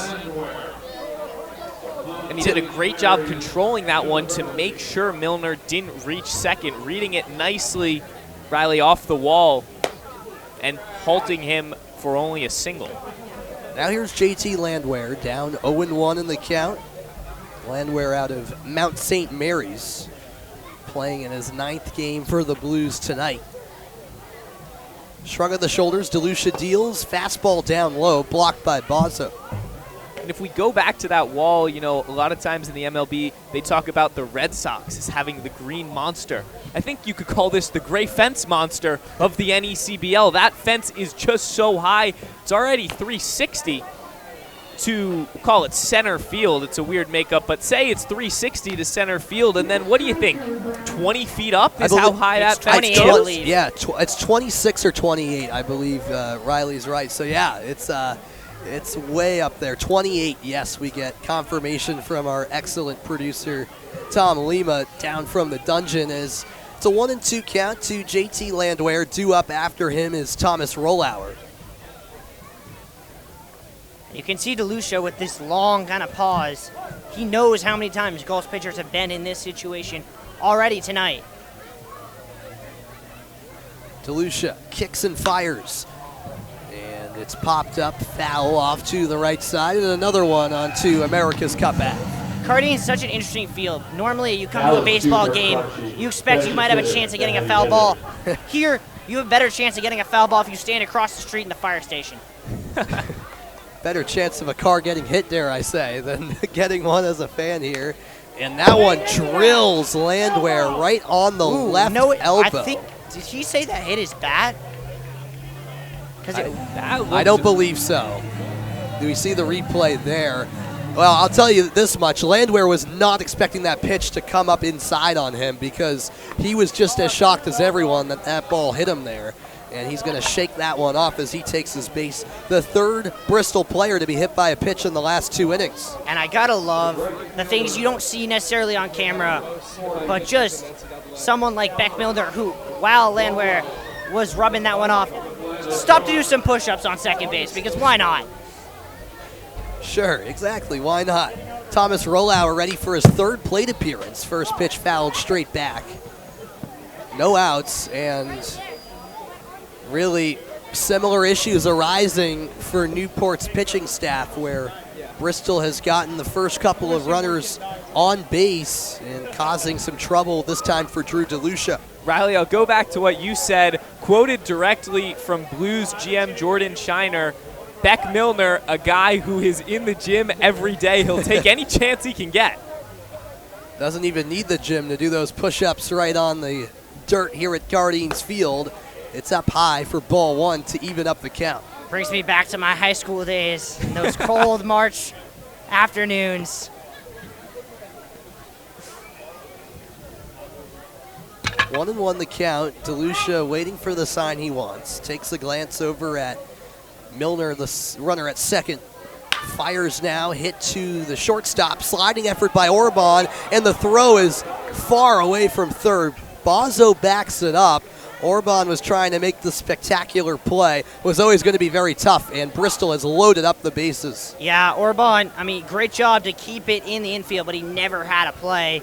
It was the right decision to try and go to third, because there was no way he was going to be able to turn to second. But stop me if you've heard it before. Bases loaded for Bristol and less than 2 outs. This time, nobody out. You know, and honestly, I think Bristol was jealous. They saw Newport load the bases last time with no outs, and they said, hey, why don't we get into that action? So they had a meeting in the dugout, and first reported here by me, they decided to do the same thing. Now you find yourself in the same situation, bases loaded, no outs, and honestly, one of your better hitters, Jordan Payton, up to the plate. It's a fastball for strike one by Drew DeLucia to set the tone against Jordan Payton, who grounded out in the first before getting walked in the second. So this top of the order here from Bristol has had a plate appearance in every single inning so far through the first 3. That one fouled off the mask of Bozzo. And again, like you said earlier, Riley, he's basically unfazed as we see more bullpen action. It's Deegan Cordova out of Vanderbilt, who hasn't pitched in a little bit, getting loose for Newport now. Yeah, I mean, it seems like it's going to be all hands on deck for the bullpen tonight. And, I mean, we saw on opening night here at Guardians a batter for the Mountaineers have 7 at-bats in a game. Yeah. I mean, looking at some of these Bristol top-of-the-lineup guys like Roller and Payton, could we see 7 again? I mean, this is already his second at-bat with nobody out in the third. The 0-2 to Payton. Outside the zone, ball one from DeLucia, just trying to get that first out with the bases loaded. And I have to correct myself. It's actually his third at-bat. Not used to that happening so quickly. Yeah. Well, third plate appearance, technically, since he was walked in the second. But yes, you are correct, as that's fouled back. 1-2, still the count. And if there's anyone who can dig himself out of the 0-2 hole, it is the second baseman, Jordan Payton. He awaits the pitch. One hopper to third, throw home. Bozzo steps on the bag, fires down the line. That's a double play. And the crowd loves that here at Guardians. How about that? Some 5-2-3 action for the double play. Don't know how many times I've seen that one. And really great throw by Bozzo. Such a tough throw to do because you have to work it around that runner without pulling it too far into right field. So Landwehr was out at home, not even close really, as Williams got it there quickly, and then out at first, Jordan Payton, massive 2 outs. First pitch swinging goes O'Neill, that's it in the right. 1 run comes in the score, being waved around is Rollauer, and the tag is there. An incredible play by Greg Bozzo on a brilliant throw, and the damage is limited significantly here in the third as we take a look at the replay. Nico Brini Mr. Do-It-All with a pitch-perfect throw to home as we get ready for the bottom of the third. Yeah, this inning started with Nico Bruni making a nice play defensively. It ends with Nico Bruni keeping it to only one for Bristol here in the top of the third. 9-2 Bristol, back in a moment. In the Eisenberg School of Management, we really value experiential learning. By the end of their time here, the students have a portfolio that they can go out with and say, here's what I've done. Here's the clients that I've already worked for. Our alumni are in constant engagement with our program, providing career guidance, insights. So all of our students are able to take advantage of an unparalleled alumni network before and after they graduate. Your involvement with the school doesn't end when you graduate. We have a lot of UMass Amherst alums at Gillette Stadium. We know the type of employee we're going to get when we hire someone who's graduated from this program.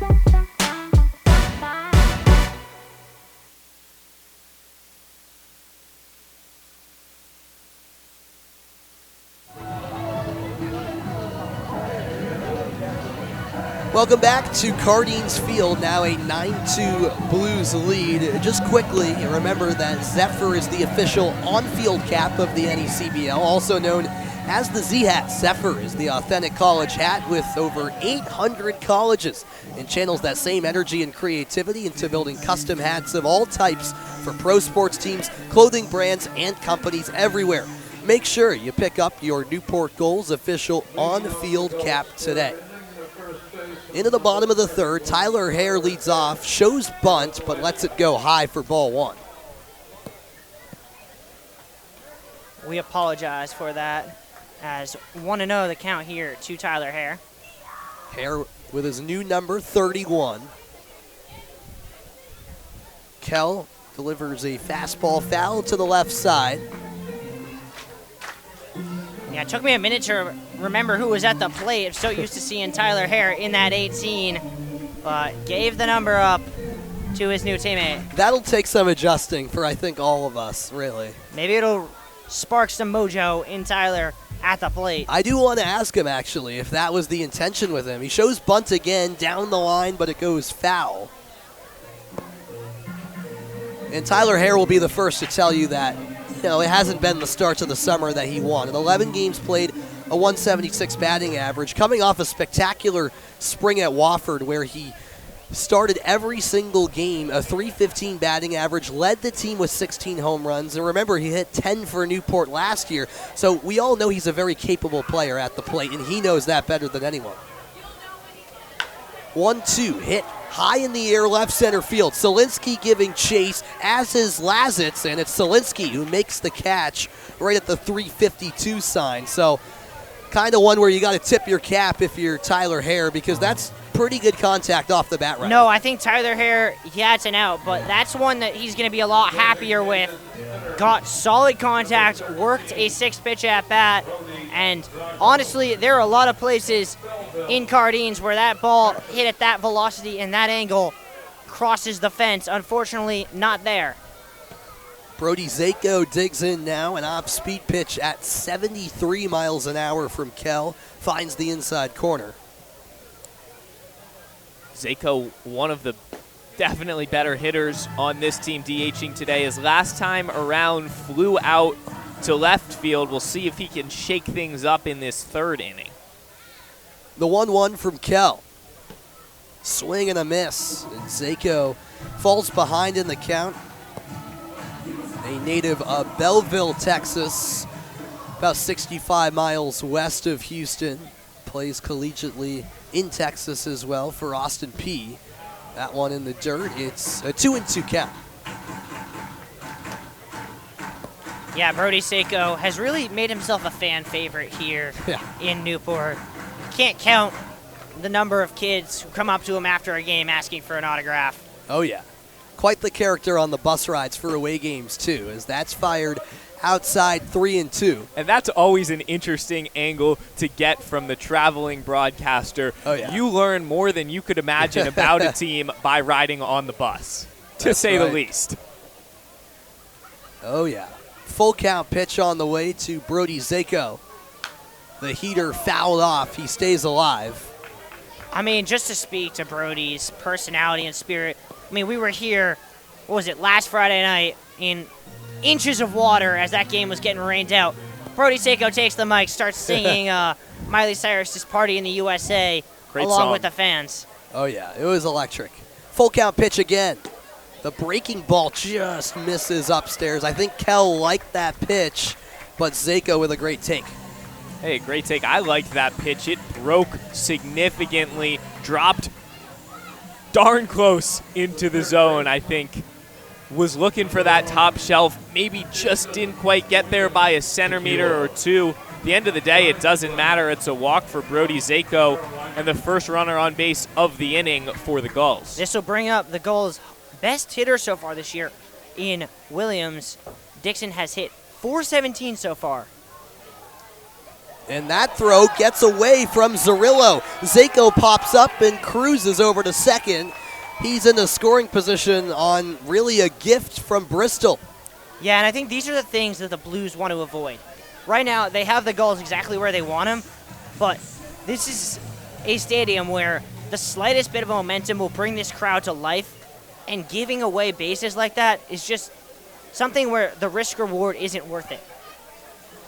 You mentioned Williams' hot hitting, batting .417 through 8 games played.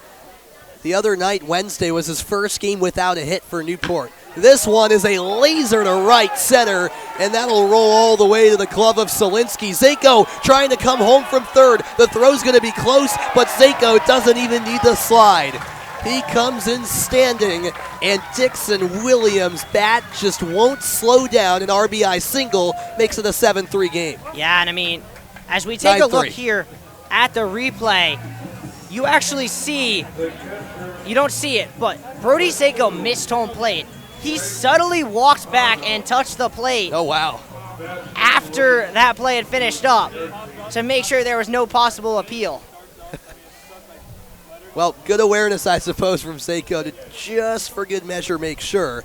Now a 9-3 ball game, and before the plate appearance for Greg Bozzo begins, we might have a call to the bullpen, and we do. So that's the end of the line here for Kevin Kell. This is turning into a true bullpen game on both sides. Yeah, I mean, it's very rare that someone goes 2 1/3 and they're the pitcher who went longer, but that is the case tonight. And we'll get eyes in just a minute on that new pitcher, but you said it, not common to see changes this early in both bullpens. Hey, if nothing else, it makes for an exciting ball game.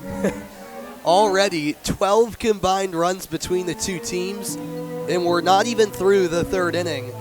It's turning into quite the game here at Cardines Field as we get a look at who's coming in for Bristol, and I believe, Zach, that's Logan Waltz entering, and there we go, the Felician product coming into the game. It is Logan Waltz, a guy who's pitched 7 innings for the Blues this summer, his first season with Bristol. He's a D2 talent coming into the NECBL, and it's always tough to judge D2 talent, but he's a guy who constantly puts the ball in the zone. And whatever level of baseball you're at the collegiate level, if you put the ball in the zone, you put the ball in the zone. So it's a guy that Bristol picked up on. They liked what he had. They liked his stuff, and they're giving him a chance to do some great things here in the NECBL.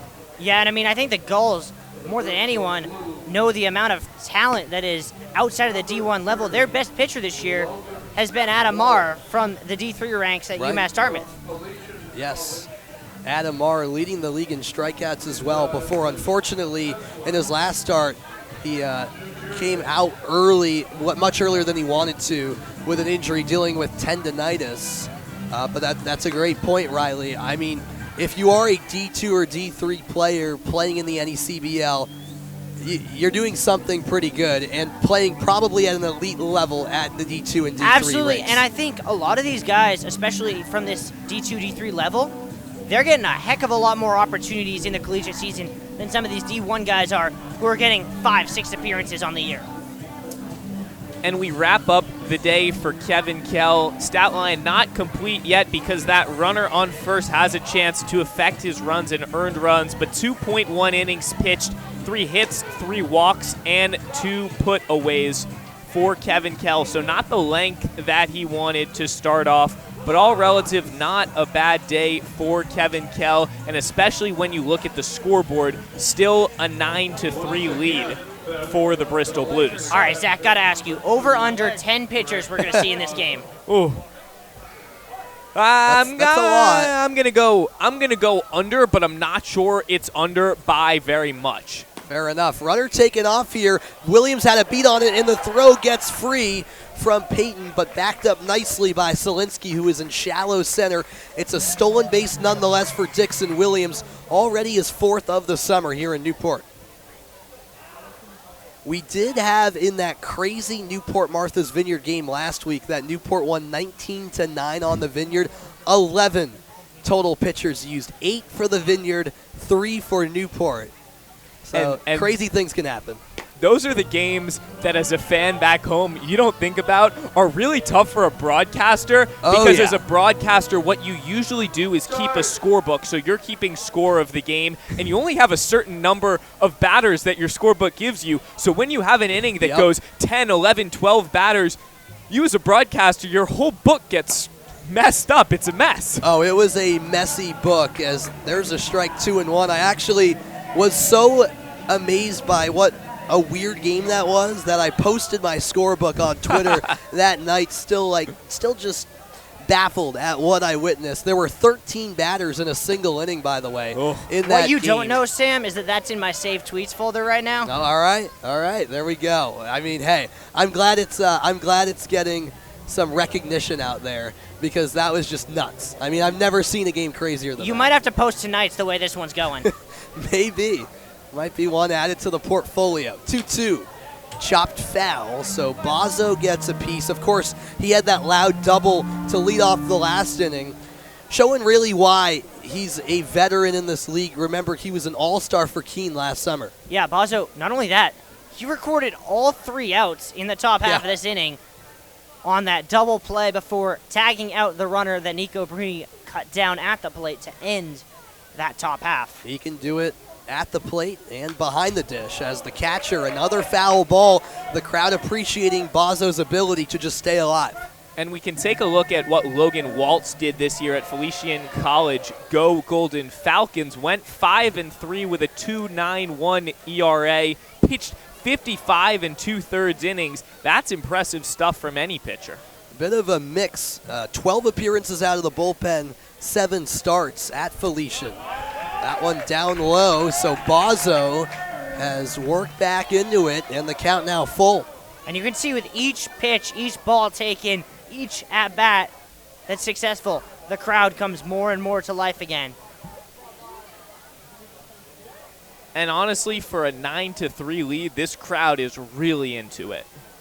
And it doesn't exactly feel like it's that much of a gap. Strike 3 called. Bozzo was on his way to first. Didn't like it, the call, but the home plate umpire, Glenn Stewart, decided it was a strike and a big second out. And you can tell that Bozzo knows what he's talking about on that. He's the catcher. He's seen the strike zone all night. He knows better than anyone whether or not that's a strike or a ball. And I'm guessing what he said was, you have not been calling that tonight. Why are you calling it now? Here's Luke Orban, but before that, Waltz a little bit distracted by Williams dancing over there at second. Dixon Williams, a very capable runner, no doubt about that. Stole his 4th base of the summer moments ago to get into scoring position. Ball taken outside by Orban. Breaks a little bit outside the zone for the first ball of the AB. Not only that, I mean, looking just at the defense right now, Farrar is so far off the base. If Williams were to go, I don't know if Farrar could beat him to the bag. No, I think you're right about that. On the inside part of the zone, strike called, 1-1 to Orban, who doubled in his first plate appearance last inning.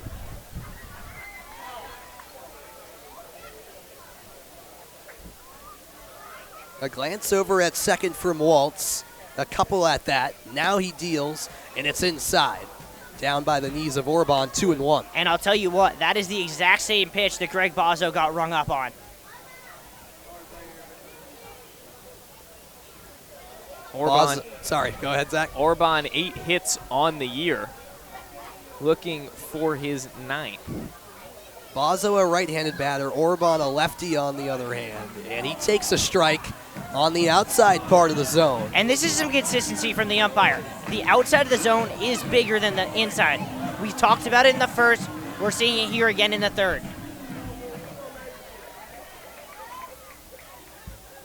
Orban has a couple of home runs this season. In fact, now he has 5 extra base hits in his 9 knocks on the year. The 2-2, Williams taking off, breaking ball in there, strike 3. It doesn't matter for Williams, who was going no matter what there. And we end the third. After a quick break, Zach Brody will take over on the play-by-play, 9-3, Bristol in front. All right, I got Wynn, Nick, Hunter, and Addie with me, and they're ready to dance for their dinner, brought to you by the 99 Restaurant. Okay, right into it, DJ. Good.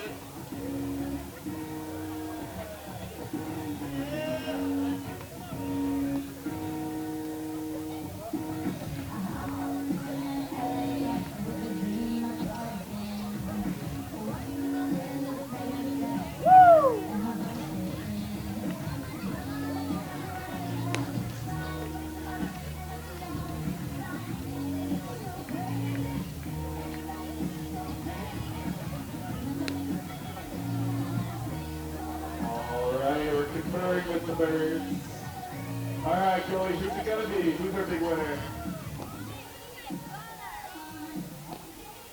We've got our winner. He's got home with a 99 gift card. Thank you for playing.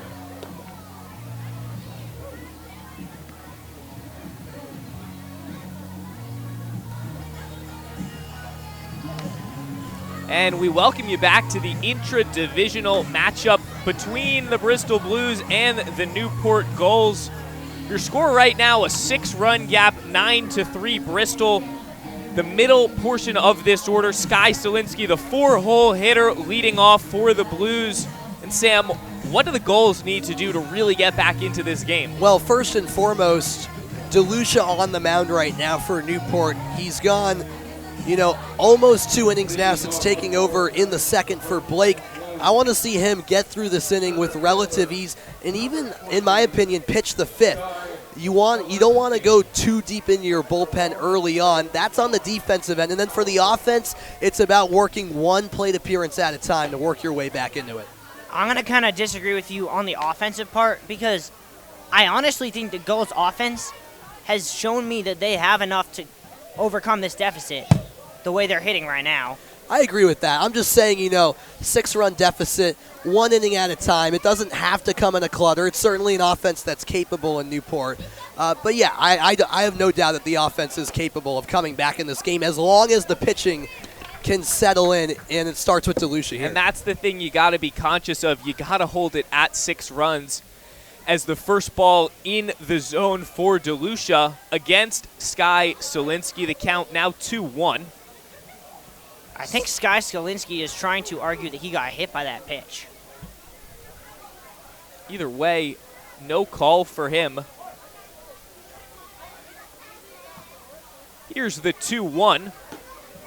Inside again. And the third ball of the at-bat quickly. Solinski still a little bit of verbiage with that home plate umpire. Well, I'll tell you what, Bristol, they're going to have some bruises when they get back on the bus. And it's not a fun bus ride to go back on. That one swung on by Solinski. Ends up with the third base coach. That's manager Binkorski for the Blues. Still looking for something here. The count full. Here's the pitch, swung on, nothing by Solinsky, and a 1 up, 1 down the first time today for the Newport Gulls. Yeah, and that is only the second strikeout of the day for the Gulls pitching staff. Kind of a wild statistic if you think about it. 2 pitchers through. But either way, a strikeout there. Dean Ferrara now up to the plate. Ferrara, one of the few players on this lineup that hasn't scored a run tonight. Struck out back in the first and then popped to shortstop in the second.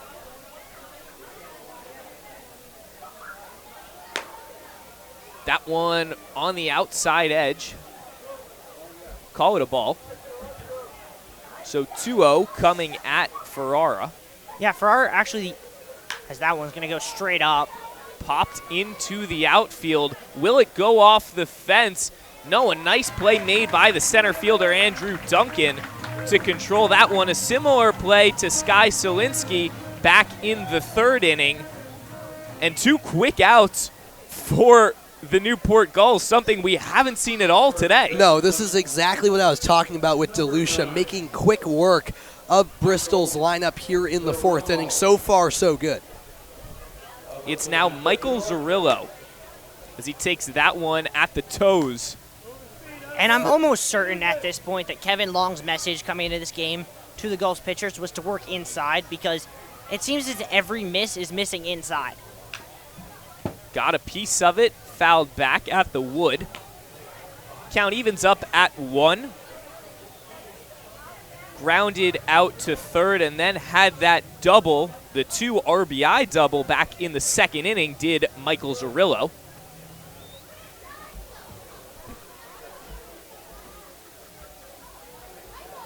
Has those red gloves for the Leopards at Lafayette College. A hard swing there, doesn't touch the baseball. And 2 strikes, 1 ball. The Gulls are darn close to putting this one away. 1-2-3. That one swung on into foul territory. It'll make its way over the fence. And we'll stay at 2-1. 1-2, excuse me. We'll do it again. 1 strike away from the first 1-2-3 inning from either side tonight. The 1-2 from DeLucia down the first base line and foul. We got a lovely shot of our cameraman Brendan Locke there, doing hard work as always.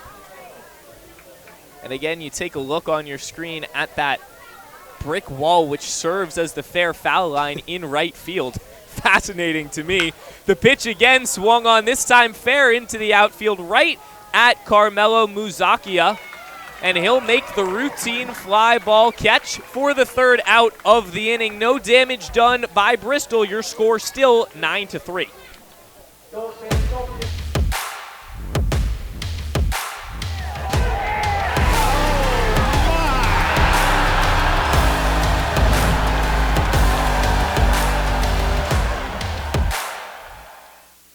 At the time, I was a firefighter in Little Compton, and I was teaching a lot of classes. And being up there at 330 pounds was somewhat hypocritical.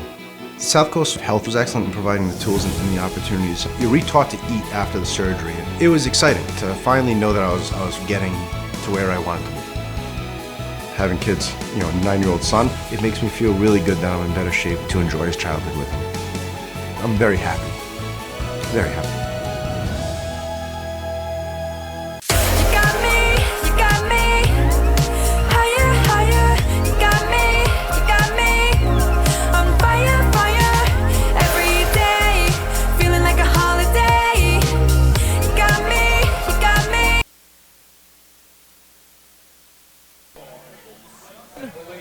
The sun's starting to set at Cardines Field as we have a good one here.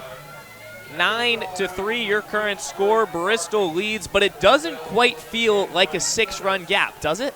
No, not in the slightest. I mean, if I was just watching this game without looking at the scoreboard, I would think Bristol's up by 3 or 4. This one feels like a very competitive game still. And part of that is due to this part of the Gulls order, which was responsible for that second inning, which really started to breathe some semblance of life back into the Newport crowd. It's Jack Doyle, the second baseman, leading off for the Newport Gulls. Logan Waltz, first pitcher out of the bullpen, still on the bump for the Blues. It's the first one, a little chin music at Jack Doyle. Doyle walked first time up and was stranded on base at the end of the second on the Duncan strikeout. The 0-1 called strike there looking was Jack Doyle. Count back even at 1 apiece.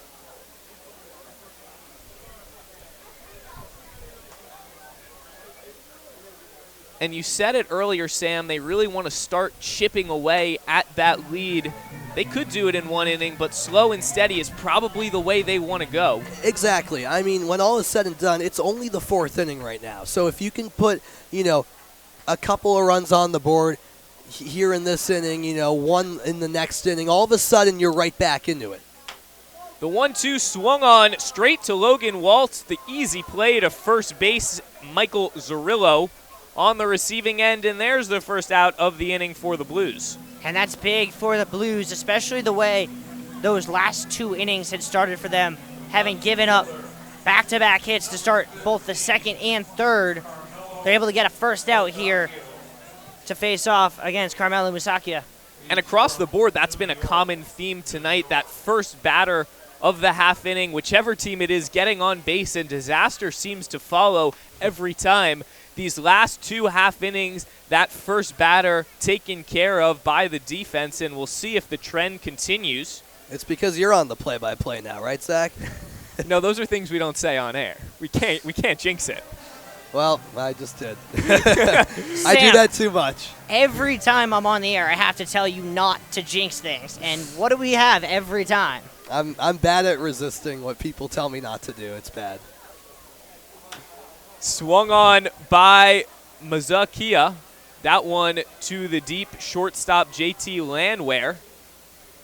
And the second quick out of the inning, going along with the theme for the Blues. 2 up, 2 down in 2 innings or 2 half innings in a row. I'm not going to talk. Nico Brini coming up to the plate. I mean, Sam, you could talk about how much this inning has been boring. Maybe things will change. First one inside a called strike.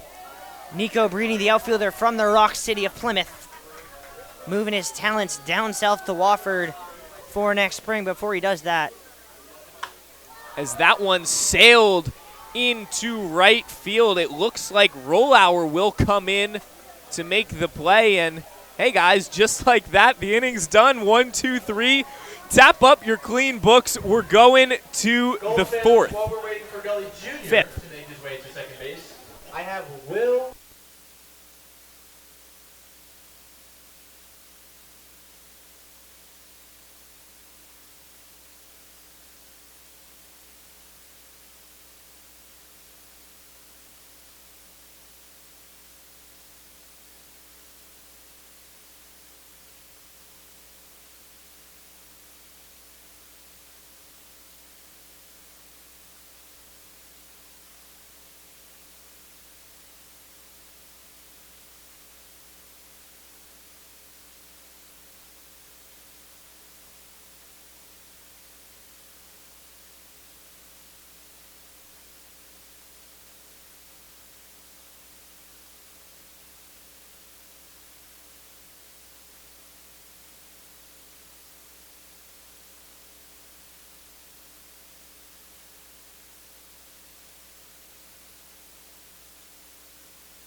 .59 seconds. That, ladies and gentlemen, is the number to remember. That's how long it took Fan Will to go around the base path. A new record this season as we welcome you back to ESPN Plus, the Bristol Blues taking on the Newport Gulls. Not to be confused, that 17.59 seconds with how long that 4th inning took. That was about a minute longer. Yep.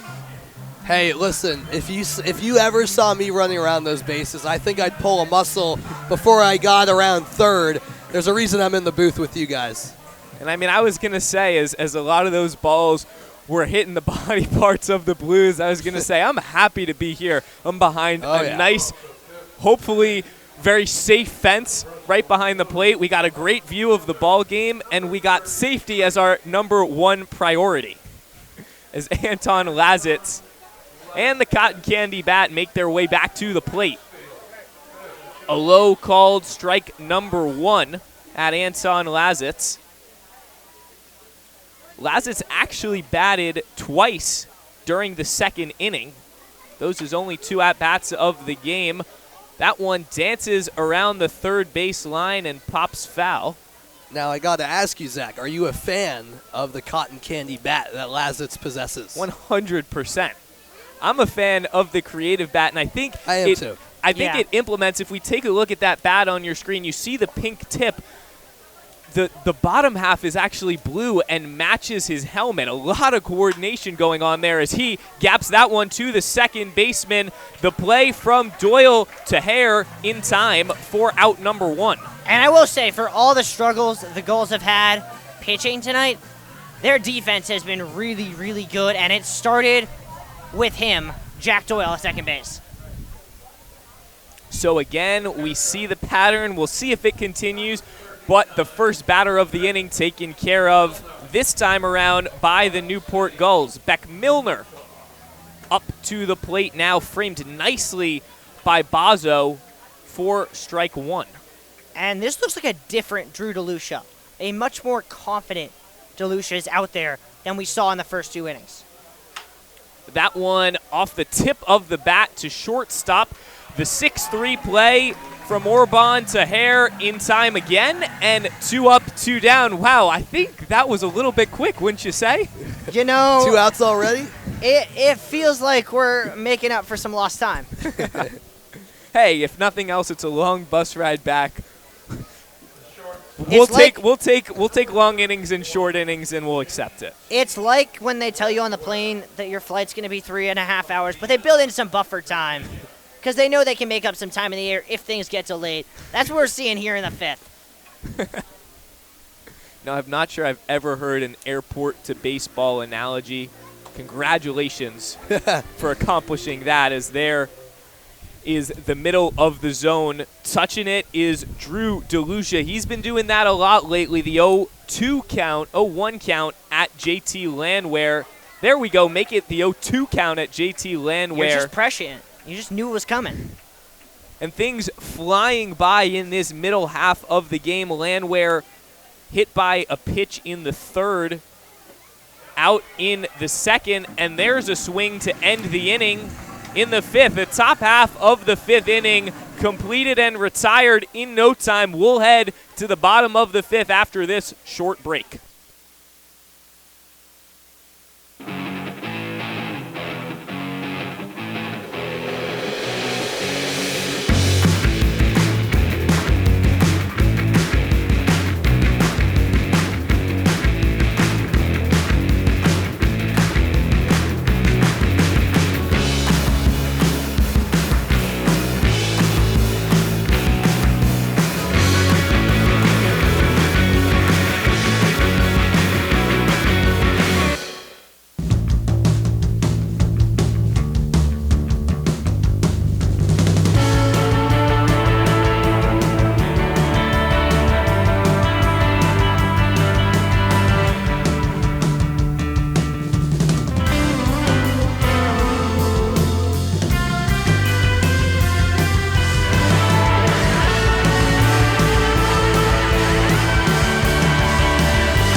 You can flip your lineup cards on both sides of the ball. We're back to the top of the order for each side. Andrew Duncan will come up to the plate momentarily at the top of the order for the Newport Gulls. Still a 6-run gap, Riley. And again, we'll go back to the question. Now they're up to bat. What do the Gulls need to do in this inning? Still plenty of time, but still needing to make up those 6 runs. Well, I think they need to borrow some of the spirit from these lovely interns dancing out there. They just need to play with a little bit of joy. I think it starts with Andrew Duncan, who's now, after that hit in his second at-bat, on a 6-game hit streak. Get him on base. Let them have some fun on the bases like these interns are clearly doing. I mean, we nothing better. actually caught a shot of the cameraman jamming out just a minute ago. The whole crowd having a good time with the music. It's hard not to. It's a vacation town. And we spent some time, the Bristol Blues squad, walking around, got here a bit early to grab lunch. Not easy to grab lunch on a budget in Newport, but despite that, still a fun time. Where'd you go? I went to, a pizza place. I got a weird slice of pizza. That's like not slices. specific. There's like 8 of them in Bristol. We only found one. I guess we're not very good at looking. Remind me never to play hide and seek with the Bristol Blues. It's now Andrew Duncan back up at the top of the order from Logan Waltz. First pitch swung on, dropping in center field, controlled by Sky Solinsky, but reaching first is Andrew Duncan, and that's a good way to start off this inning and get back at that 6-run gap. You know, they were talking about on the Weather Channel this week the heat waves in Florida. You would figure with Andrew Duncan gone it'd be cooler, but nah. He's just hitting the ball so well, it's going all the way down to Florida, that heat. So I was gone and there was a hit? I think you're just a bad luck charm. I mean, Sam, I don't know what to say, man. It just feels like it's not just correlation at this point, it's causation. Tyler Hare up to the plate now. Reached on a walk in the first and flew out to center field in the third. 1-3. Now it's the 5th inning. He's up for the 3rd time. The 1-0 pitch from Logan Waltz swung on, smacked into right field. That one lost. Is it over the wall? Yes, it is. There's the Tyler Hare we know. A home run bomb, a 2-shot bomb from Tyler Hare to bring this game to within 4. And what a shot to get over the monstrous wall out in right field. If I'm not mistaken, I believe that cleared the steeple of the building across the street. I would love to see the TrackMan stats on that thing. I would too, and I've been saying this for about a week though. Tyler Hare, he was waiting as there's going to be another call to the bullpen. Or I was waiting, and I think everyone else was waiting for his moment when he would finally deliver at the plate. That's got to feel great for the Wofford product to crank 10 home runs last season in the NECBL, 16 this past spring for Wofford, and that's his first of the summer. Zach, we've got ourselves a game. Hey, and the crowd is right back in this thing if they weren't before. Energy everywhere. You have some stuffed animals going out, and that's exactly what you need on the stat sheet. If you are the Newport Gulls, you bring things to within 4 again. We look like we'll have a pitching change here for the Bristol Blues. Get an eye on that when we can. So the day retired for Logan Waltz after he pitched, call it 1.2 innings, after the 2.1 from Kevin Kell.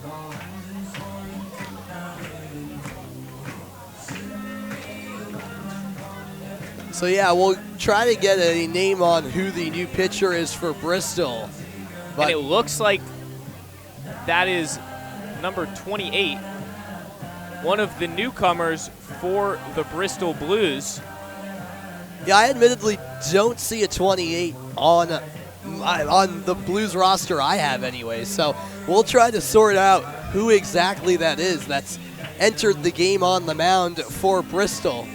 But either way, Bristol is going to need to figure out how they can slow down the momentum for the Newport Gulls.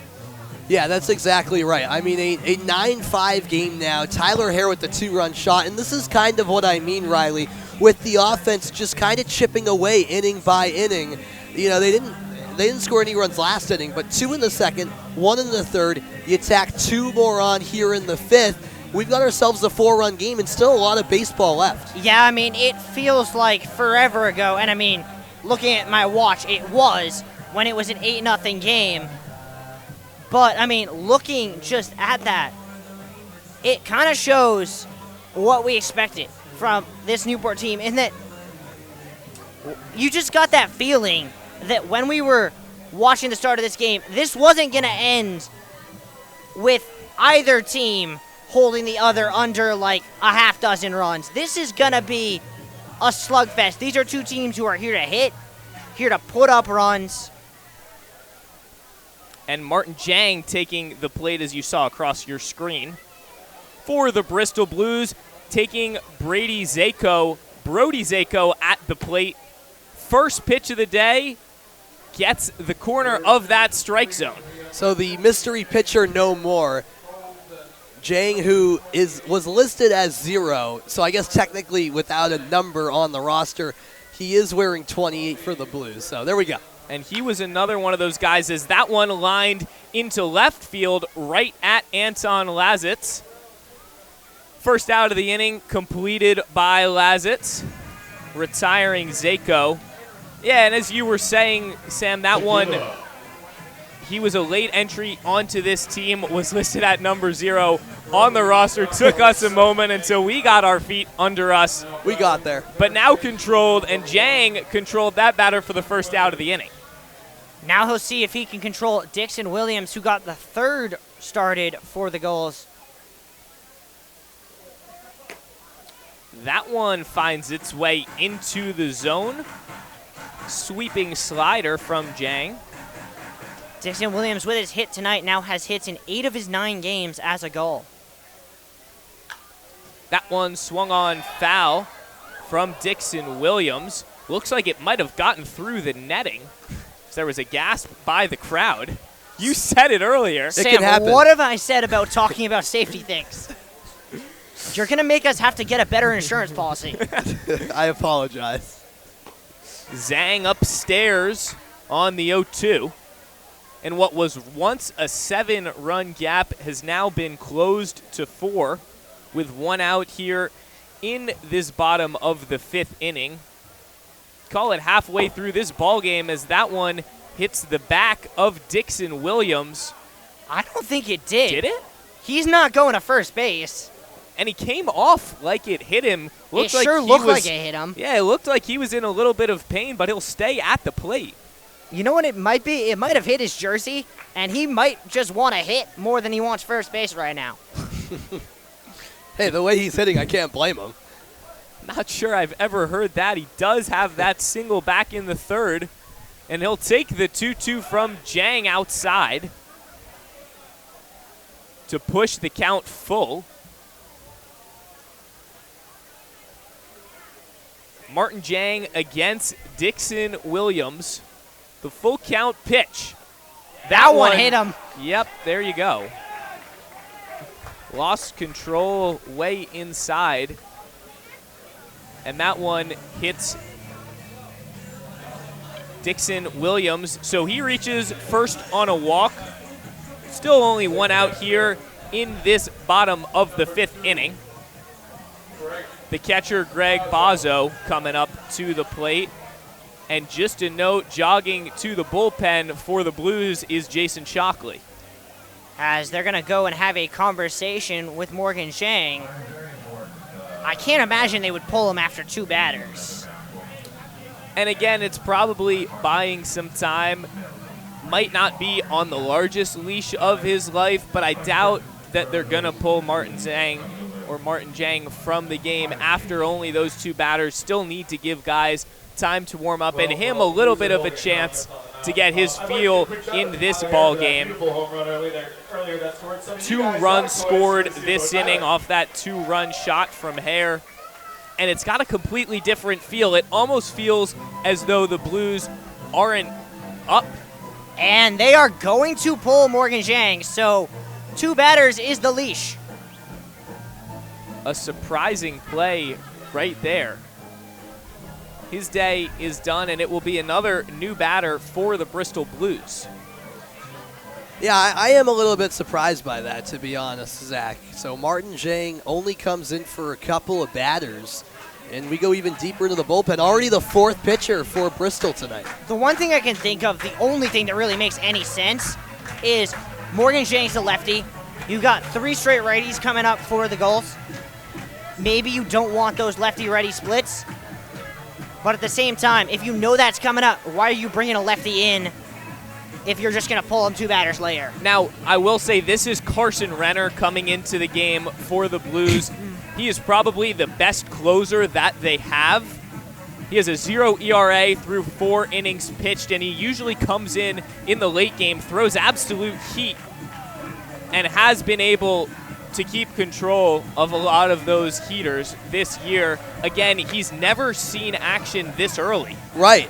So looking at Renner's stats, 4 appearances to your point, and he's recorded a save in all 4 of those appearances. So including against Newport back on June 9th, where he shut the door with really a seamless 9th inning where he didn't allow a hit and recorded a strikeout. So a little bit unfamiliar for sure, as to your point, Zach, for him to come in this early. We'll see if he can continue that dominance he's had in the 9th inning of all 4 games he's pitched in so far. Yeah, and I mean, I think that just kind of speaks to the mentality that Bristol's in right now. They sense that this game is on a knife's edge right now. They had the 8-run lead 2 innings ago. It's now a 4-run game. They have to face the trifecta of Northeastern Huskies coming up. And if you can get out of this inning without any more damage, you feel in a good spot. But if they can cut it to 3 or 2, suddenly this is basically a 50-50 game the way these offenses are going. And again, you talk a lot about momentum. It's a crucial point to hit, especially in this game when you've had such big gaps.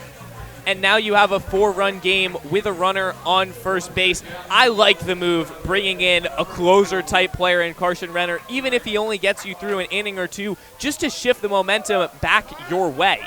It's a bold move. We'll see if it pays off. Greg Bozzo will come up to the plate for the 3rd time tonight. He had that double back in the 2nd, so he's seen success with the bats tonight. Was the first of the 5 Gulls to score on the night.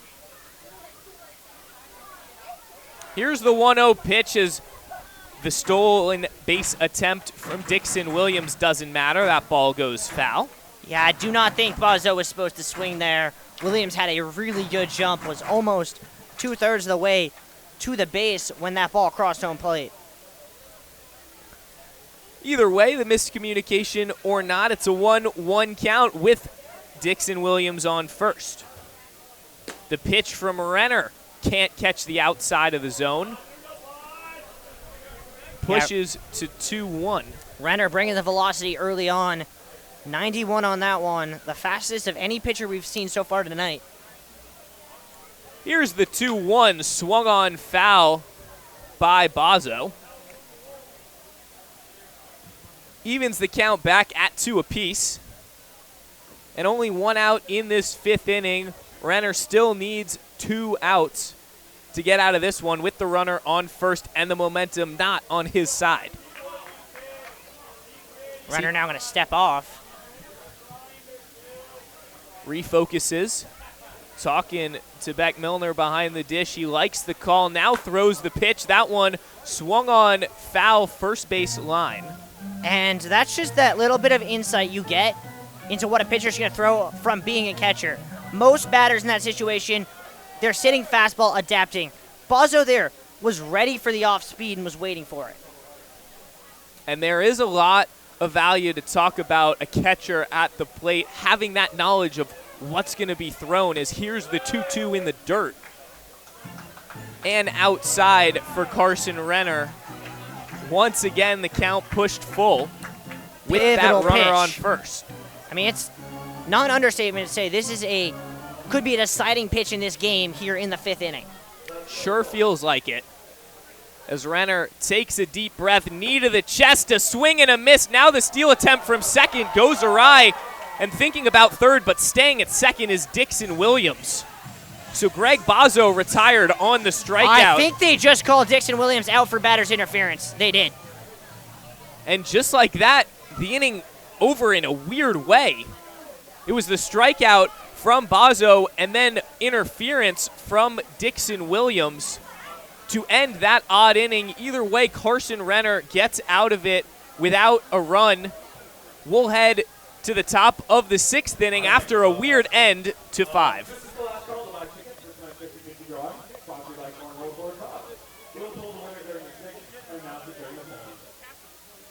And for now, we're back with our score.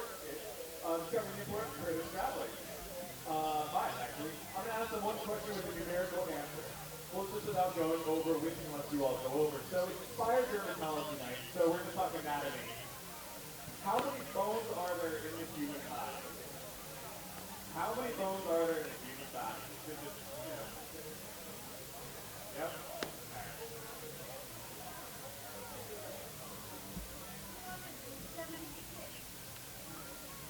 Half a bone?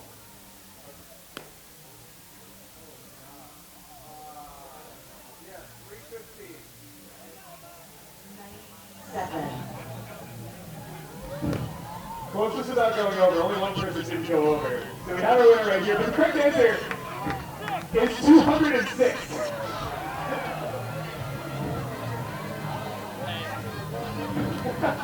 All right, thanks for playing, guys. Come on. Been a wacky one so far, but the lead still existent for the Bristol Blues. 9-5 your score, and we've reached the top of the lineup once again for the Blues. So 1, 2, 3, Thomas Rollauer, Jordan Payton, and Dean O'Neill slated to bat at this top of the 6th. Yeah, and it'll be a 5th inning of work now for Drew DeLucia, his longest outing of the year so far, and what is honestly, with the exception of his mop-up duty in the 2nd, been his best outing so far. And honestly, if you would have told any of us here in the booth that it would be the Blues deeper into their bullpen at this point in the game rather than the Gulls after 1.1 innings from Drew Blake, I think we all would have called you crazy, as there's the bunt attempt. Did he go? It looks like he did. I mean, with an they're still unclear arguing sign. it, and out to argue this. Oh no, he's just heading out to third base. Stopped to have a quick word on the way.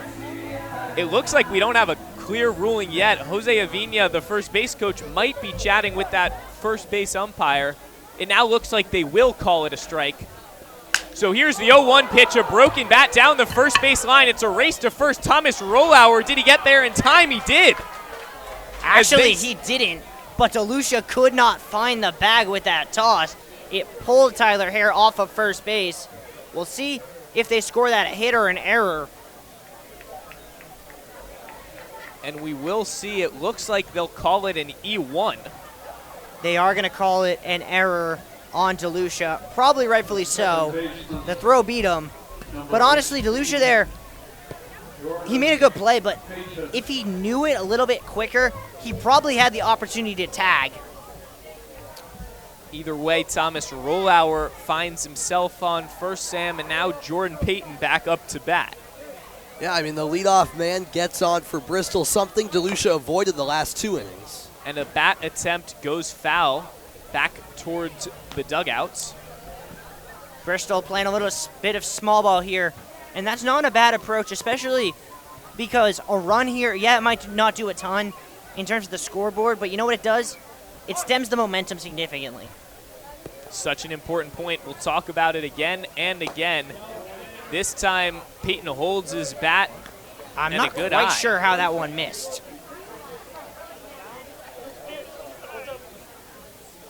A runner on first, top of the 6th inning, and after an error, and here's a check to first after the error. It's a runner on first. The lead still for the Bristol Blues, Jordan Payton.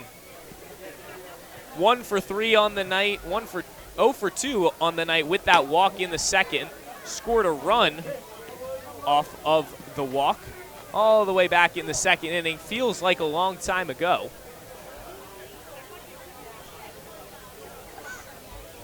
A deep breath, and here's the 2-1 pitch from DeLucia. Breaks into the zone. A nice breaking ball from DeLucia to even the count back up at 2. And I can report Adam Walker is warming up in the Gulls pen. to potentially replace DeLucia here. Here's the 2-2, fouled back as Thomas Rollauer tried to steal second. Good idea there from Rollauer. Had a good anticipation that there was a high probability, like there was, of that being an off-speed pitch. Was a good pitch to go on. DeLucia did a good job putting it in the strike zone, not allowing Peyton to let it go to allow his teammate to take second base. A runner on first, still no outs, an opportunity in the air for Jordan Payton. Settling down is DeLucia, and now calling time is the home plate umpire. Looks like Jordan Payton will rewrap his batting gloves. I don't know, maybe it's just watching all these MLB games. Whenever I see the umpires step out like that, I think they're gonna get a pitch clock violation. We've talked about it. Would be an interesting concept to add in the NECBL. That one dropped by Bazo and a ball. I would like it. I would. I like how it's been implemented in Major League Baseball. And I think, it'd be an adjustment for sure, but would be worth it. That one inside, the steal attempt from Rollauer at second, safe. Still waiting on a call at second. And still waiting on a call at home, a lot of confusion. Batter at home was called out. Still waiting on a call at second. There's the confirmation from that home plate umpire that Jordan Payton was And I don't think either coach is happy right now, because I think the Gulls, as Mike Coombs is coming out, I think he's asking, did the second base umpire actually make a call? Because it looks as if the second base umpire, for a while at least, thought that was ball 4. I thought in real time I could be seeing things. That's a real possibility. I thought I saw the umpire over there ruled safe. It's very possible. Right away. I can tell you that Luke Orban did not see anything, because he was asking the umpire for a good 15 seconds after the fact. So the batter at second base, that's Thomas Rollauer. He'll stay there. And that'll be the end of the night for Drew DeLucia. Through now, that is 4 complete innings. Is my math correct? Yes, my math is correct. 4 complete innings for DeLucia. Gave up 3 runs, responsible for the runner on second base. You're a tough guy. Your math is always on point, Riley. No, there's a reason I'm not a STEM major. Hey, still got into tough. STEM major's tough. I don't know about that. It'll be a pitching change for the Gulls. Adam Walker coming into the game, and talk about what their goal is here with Walker. Yeah, with Walker, it's actually interesting to me that, it's a little bit of coincidence, but that Walker's being put into this game because he actually came in the 7th inning in the game at Bristol. And in that scenario, the bases were loaded with no outs, and really to no fault of his own, the Blues would put up 3 runs after he came into the game to win that game. It was a sac fly to right, and an error at first base that ultimately gave the Blues a 3-2 win. So Walker definitely hoping to erase the memories of that game, and he's pitched in plenty of games since then. This is already his 6th appearance of the summer. So in this scenario, I think for Walker, who's had a few innings where he's come in for short stints and has struggled, his focus right here, Riley, has to be just taking care of the first 2 batters of this inning, especially, with a runner at second, just taking care of these 2 batters, just get out of the inning, and then see what you could do after that if Walker comes in for the next frame. Yeah, absolutely. And I think, as talking about Walker's performance in the first matchup between these 2 teams, brought me back to that hole in the dirt in front of Matt Austinford on that ground ball. But, with Walker, the mentality is simple. You just want to get through this inning without any damage, see if you can get through the 7th, and then have faith in your offense, because Bristol, in effect, went all in the 5th by sending their closer to the mound. If the Gulls can get some damage here, let's say in the 6th or the 7th, I'm not really sure who the Blues would turn to if this was a tie game in the 9th inning. It is true. They do have a few guys at the closer position other than Renner, and they also do have a deep bullpen that has stayed largely clear from restrictions in terms of portal transfers, from restrictions in terms of injuries. College coaches always play a factor in player restrictions, so it's tough to gauge when you have a roster of, say, 10 or 15 pitchers, what each of their respective college coaches are saying or what each of their injury status is, even with something minor. You don't have the 10-day IL here in the NECBL or really any summer league for that matter. But without further ado, this ball game will resume with Dean O'Neill, who's 2 for 2 on the day, and he reached on a walk. It's been a great day for him. Poured in 2 runs for the Blues, and he's looking to get the Blues back on track here, although they do hold that 4-run lead, don't forget. And for those keeping track at home, this is pitcher number 7 of the game. We set that line at 10, right? I did set that line at 10. I feel like the odds are right now, it feels like it's going to hit exactly. First pitch down Broadway, call it a strike. Adam Walker making good on his first of the day at Dean O'Neill. Still Bazo behind the plate. Walker takes a minute to communicate, puts that one upstairs. A little chin music for Dean O'Neill. Adam Walker, such an interesting story. Started his college career at UC Davis, then went to Dodge City Community College, then a year at Oklahoma, now at Austin Peay, where he's really thrived alongside his Gulls teammate Brody Sako. This the 6th game Walker has started as that one fouled down the first baseline, almost hit the cameraman on top of the Gulls dugout. Another interesting feature of this field, the dugouts are both on the first base line with just, I don't know, 20 feet of space separating them. And that might be an overestimation. Yeah. And we're happy to report both Ryan and Brendan are okay there. The 1-2 pitch swung on again, foul. That'll go onto the road, clearing the stadium.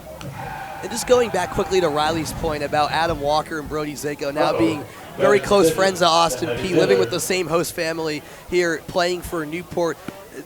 Both of their journeys are just remarkable. They both played community college in the state of Kansas before ultimately landing at Austin Peay. Just really unique to see them both end up on their feet in the later journeys of their college careers as teammates at Austin Peay and in Newport. The 1-2 pitch, a swing and a miss, gets the second out of the inning for the Newport Gulls. Yeah, I mean, Sam, building on that, you ever hear those stories you hear at weddings about how, like, couples could have seen each other like 6 different times before they finally met? They were in the same place, they just never saw each other. Yeah. That kind of feels like the story with Adam Walker and Brody Sako. They could have met at community colleges, they could have met at other schools, but it just took the right school, the right team here in Newport for them to meet and thrive. Sky Solinsky now comes to the plate and takes one upstairs for a ball. 2 for 3 on the day with 2 singles, an RBI, and a run. Don't forget there's that runner on second. It's Thomas Rollauer, way back from that steal attempt as the inside pitch makes it 2-0. Thanks for reminding me, Zach. I'd honestly forgotten about him after that pitching change. He's still there. Solinsky with that baby blue helmet representing Columbia. The 2-0 pitch swung on an inside ball, had Solinsky off balance. And another note for the Blues, when we get an eye at it, it looks to be another pitcher heading to the bullpen. I'd be shocked if they don't send Carson Renner back out there. The 2-1 pitch from Walker swung on by Solinsky. Well, that was power. Power pitch, a power swing, but pitcher overcame batter on strike 2. And now the count back even at 2, and 1 strike away, we find ourselves from closing out this top of the 6th. Walker, no glance at second, a deep breath. That one inside, the steal attempt at third base, and now going home is Thomas Rollauer as the ball in the infield. Rollauer stealing home without a slide. And the 10th run on the day for the Bristol Blues comes off the error from the second baseman. Oh, listen, I mean, Bozzo has been really good behind the plate today, but that's obviously one he'd like to have back. It just looked like Williams was also a bit late covering over to third because, as you see, he's playing pretty deep in the infield, and I think that played a role as well. Correction, it's going to be ruled an E5 on the run, but a stolen base at third. And that will end the inning on the strikeout. So we'll head to the bottom of the sixth. 10 runs for the Blues. Thank you, Scott. You got me, higher, higher. You got me, on fire, fire. Every day, feeling like a holiday. You got me, you got me.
The right-hander from East Stroudsburg University will stay on the mound. Carson Renner making his second half-inning appearance.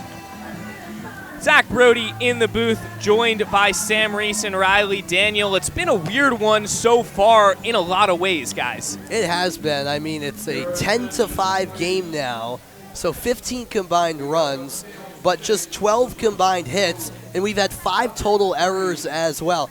Not as crazy of a stat line as that wild game last week on the Vineyard between Newport and the Sharks, but it's still been a pretty crazy game. To think that Bristol had an 8-0 lead, and that, as you mentioned, they're a little bit deeper into their bullpen. That's just kind of the weirdness of how this game has played out, and we still got 3 innings to go after this as well. I mean, I think the weirdest thing, looking up at that scoreboard, the 5-5-4 line for the Gulls. Yeah. Don't know if I've ever seen a line resembling that. Can't say I have either. Hey, welcome to Summer Ball. Carson Renner in the 2-0 hole. The pitch swung on into center field. Looks like it'll drop. It will past JT Landwehr, and reaching first base on the outfield singles, Luke Orban. Yeah, Luke Orban just doing what he did earlier in the game and finding a way to get on base no matter what. Whether it's a walk, whether it's a bloop single, all the Gulls need right now are base runners. That'll bring up 2 of the 3 Huskies here in Jack Doyle, followed by his Husky teammate and Carmelo Musakia. Doyle now up against Carson Renner. Renner put that one high, was close to that top shelf, but just missed. Starts out the AB 1-0. This one swung on deep into left field. It'll have a chance at it. And that one is gone. I believe that was just caught by the family out there having a nice dinner, watching the game, and just like that, Jack Doyle says game on.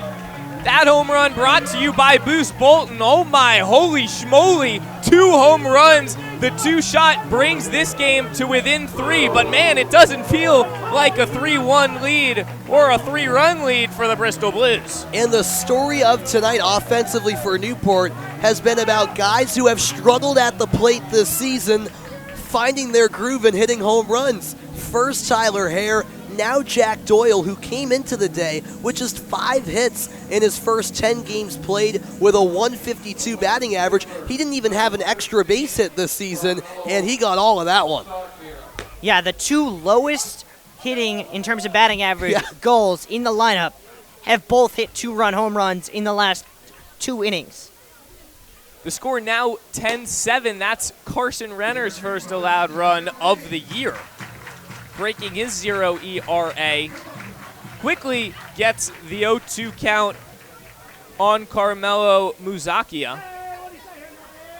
And the 0-2 pitch in the dirt outside. And Sam, I know you remember this game very well because it was opening day. This gives me Vermont vibes over again. A 12-8 10-inning affair.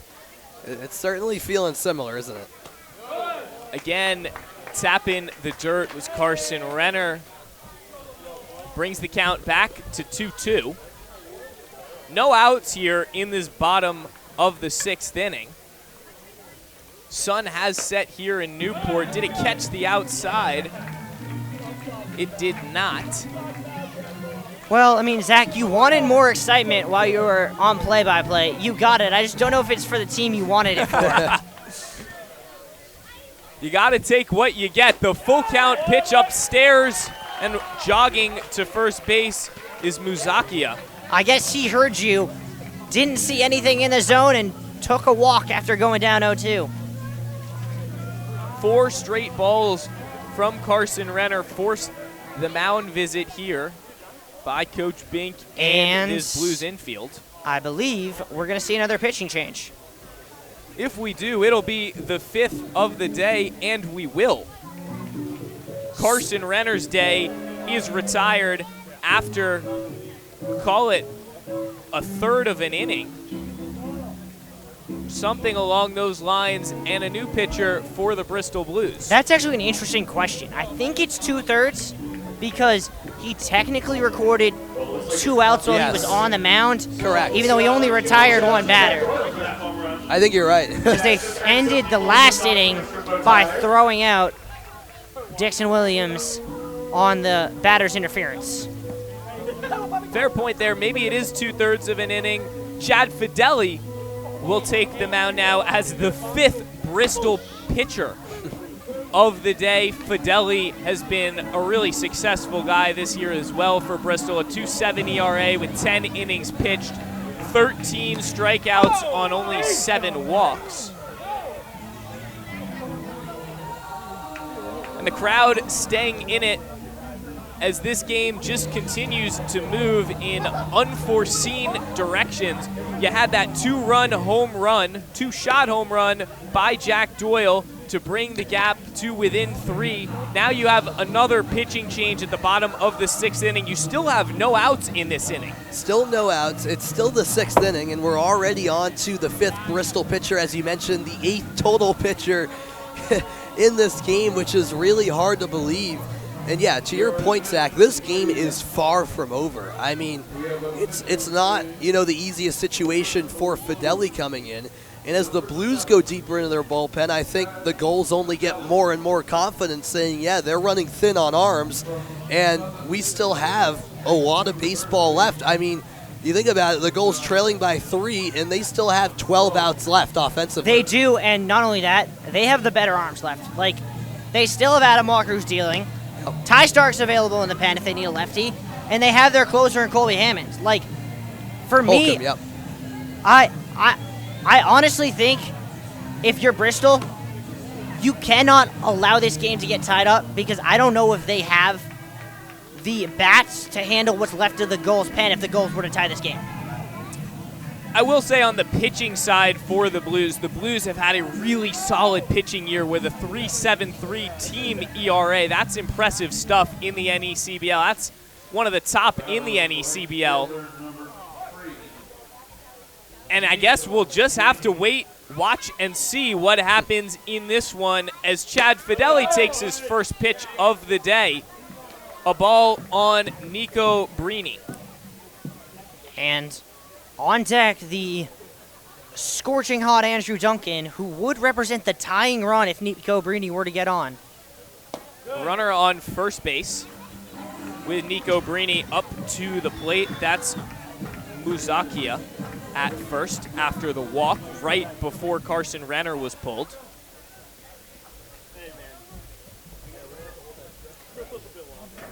An early 2-0 hole for Fideli. The pitch swung on by Brini. That one will hit the roof. If it doesn't leave the park, it does. So now 1-2 the count facing Brini. And again, we've seen it plenty of times today. Not a comfortable position to enter the game is what Chad Fideli finds himself in. I don't think anyone's entered the game in a comfortable position as a pitcher today.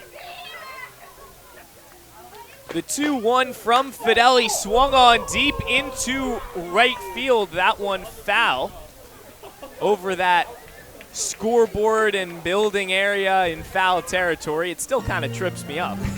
Yeah, it's always weird, and we've actually had some close calls down that right field line that have been controversial, where it's in the air, it looks like it's over that building, the warehouse, but then did it land in fair territory, did it not? That was a clear foul ball. This one popped up again towards Michael Zarillo at first. Instead, it'll come into the fan area and then bounce out of the park. A heartbreaking moment for a young child who could not secure the foul ball. The absolute best part of that was the MC telling the fans to look alive. It's just been one of those nights here at Cardines. Expect the unexpected. A runner on first and the 2-2 pitch from Fideli smacked into center field. Going off the wall, it will. Rounding third is Carmelo Muzakia. And the close play at second, safe, is Nico Brini. The 2-double shot from Nico Brini for his first hit of the night. And with 2 runners in scoring position, the Gulls are flying. There's that man again, Nico Brini. I mean, he delivers time and time again. Yes, it's his first hit, but remember, back in the second inning, he had a sacrifice ground out that drove in a run. Again, his awareness and IQ is top notch. He always knows the situation he's in, and he knew there with, a runner on, if I drive this to deep out into the outfield, that's going to put, me and another runner in Musaki in scoring position and set it up nicely for the top of the order. This the second time tonight that the Blues have found themselves with runners on second and third and no outs in the inning. The last time that happened, they let up 2 runs. It was in the second inning. We'll see if Chad Fideli can do any better with a tough situation. And I gotta say, Sam, I gotta ask you, when this was 8-0, did you ever think we would be in a situation where the Gulls would have the tying run at the plate? Admittedly, no. That one low and outside for Fideli. Well, if Fideli doesn't throw a strike here, they're about to have the go-ahead run at the plate in the guy who went yard, hitting it 400-plus feet in his last at-bat in Tyler Hare. The 3-0 pitch from Fideli in the dirt, and that will load the bases. Wow. And the crowd that has stayed here at Cardines is now in for quite the treat because, again, a reminder, we're only in the 6th inning as we have yet another mound visit. I want to know what the NACBL record for mound visits is because I'm pretty sure Bristol's about to break it. And they're making another call to the bullpen. Are you kidding me? Oh, my gosh. Wow, so that will retire the day for Chad Fideli. He did not record an out during his time in the game. And we will cut to break here. Man, it's been a wacky one. We're not even through 6, the middle portion of this ball game. The score, 10-7, Bristol Blues.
Still in the 6th inning here in Newport, Rhode Island. Another pitching change for the Bristol Blues. Jack Cable replaces Chad Fideli after Fideli went 2 batters. He's the second Bristol pitcher to only stay in for 2 batters. Allowed 1 double, no runs so far, with 1 walk and no strikeouts.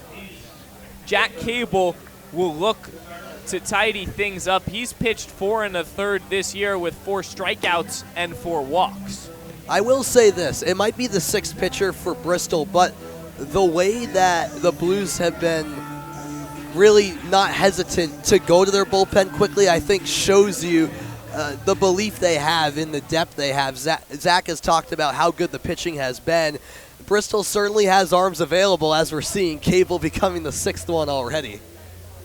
Clearly not afraid to use him. The first pitch of the night for Cable, low across the dish. Yeah, and I mean, I think if you're Bristol, I think that shows you how important each game is. You're in such a tight division there in the Central.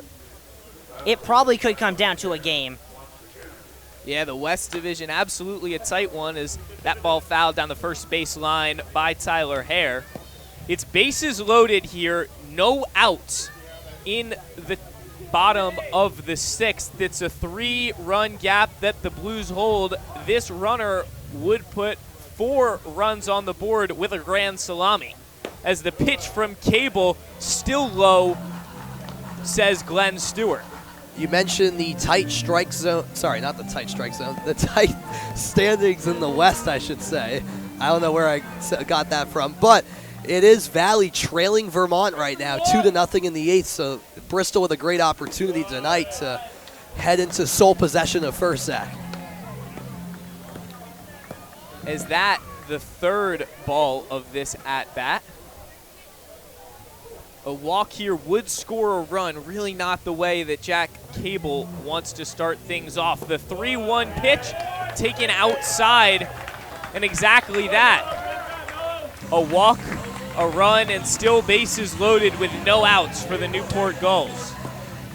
Yeah, and maybe the last possible hitter the Blues would want to see in this situation. It's the co-leader in the NACBL in home runs, Brody Seiko, at the plate with the bases loaded. Watch out. See if Jack Cable can take, I think, a tougher situation than maybe anyone else has entered the day with and make something of it. His first pitch to Brody Seiko in the zone, and that's got to feel good. Just a massive confidence booster for Cable to get ahead in the count with that first pitch. The second swung on by Seiko. Cannot overemphasize how big a strikeout would be here. Would set up a potential inning-ending double play. And we just talk about even the momentum. Momentum has been everything in this game. The gap 2, but still 2 runs for the Blues. A strikeout and a double play. They're still on top. That one smacked into right center field. Is it over the wall? Yes, it is. Oh my gosh. God. What a timely grand salami for Brody Seiko, his 6th of the year, and the lead now belongs to the Gulls. They are doing backflips in the bullpen from down 8 to up 2 in 5 innings. I mean, we're speechless here in the booth. There's not a whole lot to say. You never thought you would see this moment, as that one was absolutely smacked, hit that second tier of netting in right center field.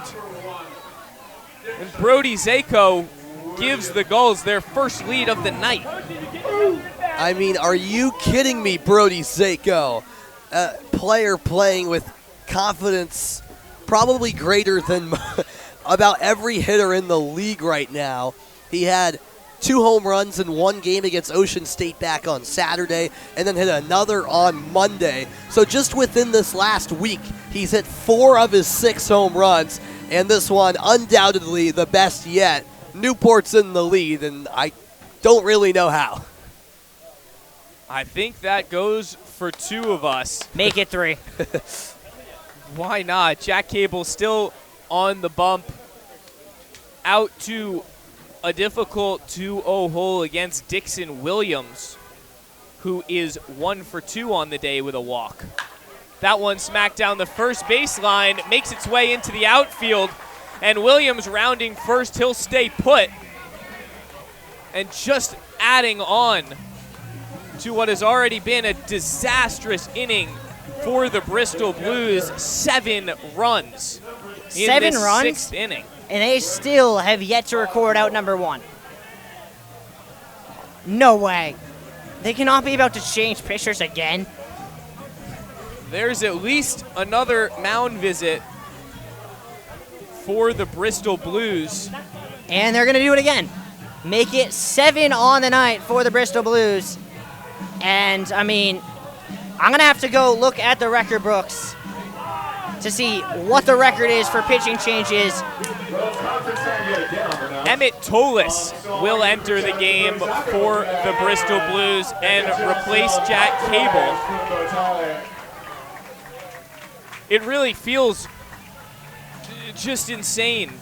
The 7th pitcher of the game, not even through 6th. And another really difficult situation to come into with no outs recorded in this one.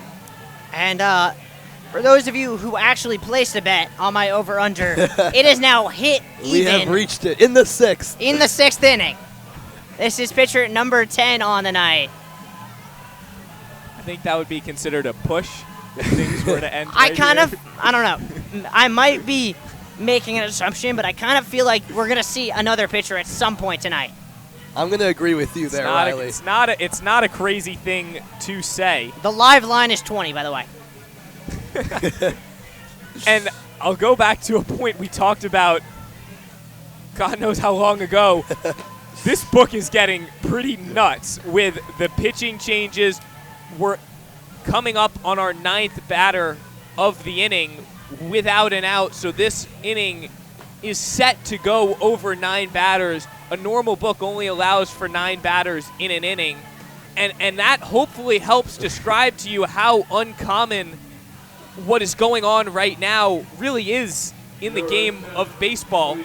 Dixon Williams is on first. Every other player, with the exception of the player about to come up to the plate, Greg Bozzo, has scored a run in this inning. It's just, I don't know. Do you have a good word for this situation? Either of you? I don't, Zach. No. I'm a bit speechless. Insanity, maybe?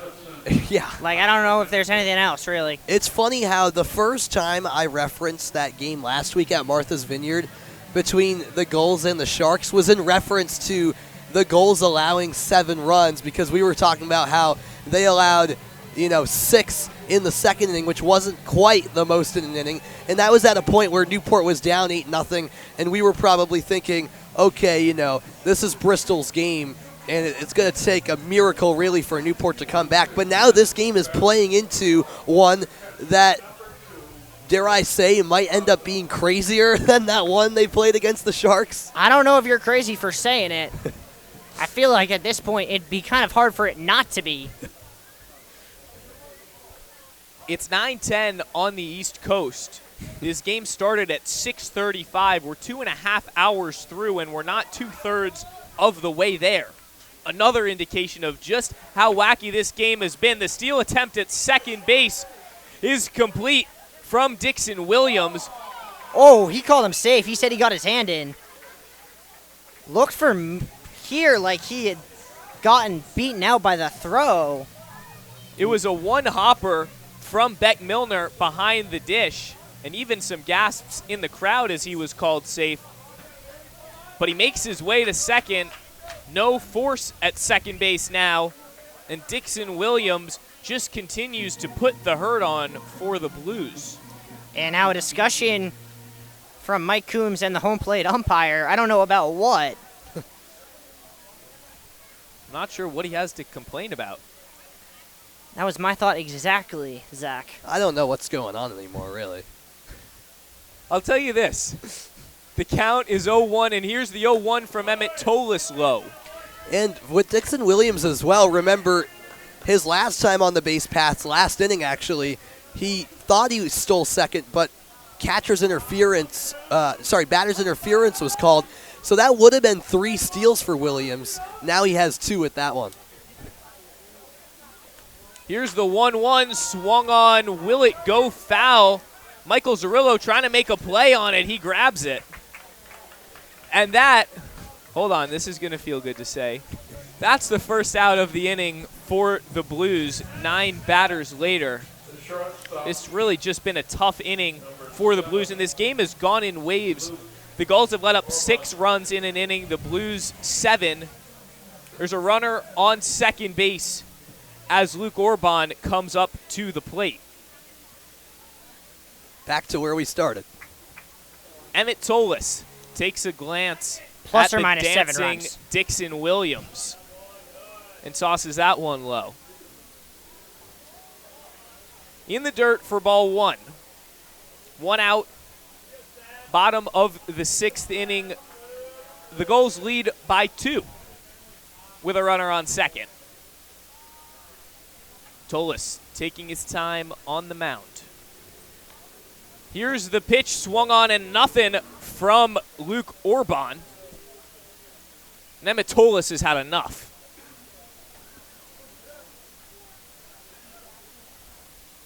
Cannot blame him. The 1-1 from Tolis to Orban. The steal attempt at third. Is this one in time? Yes, it is. And lying on the ground for a moment is Dixon Williams, who got caught at third base. That's the second of the inning for the Blues. And now they're 2 strikes away from closing out what has just been a tough, tough inning.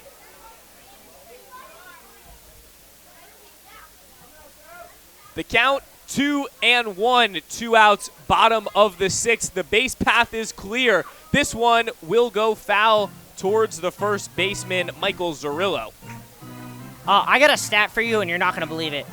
You mentioned at the start, Zach, Bristol's ERA coming into this game was 3.73. Their ERA right now on the season is 4.20. There's that Tufts math. Yeah, really. Impressive stuff from you, Riley. Tolis, the 2-2 pitch. Swung on in the dirt. That retires what was a 10-batter inning. Praise doesn't begin to describe what we just saw, but hey, the game is not over. Sam Reese taking over the play-by-play. I think I had a fair amount of action at the play-by-play position. We'll be back with the top of the 7th in just a minute.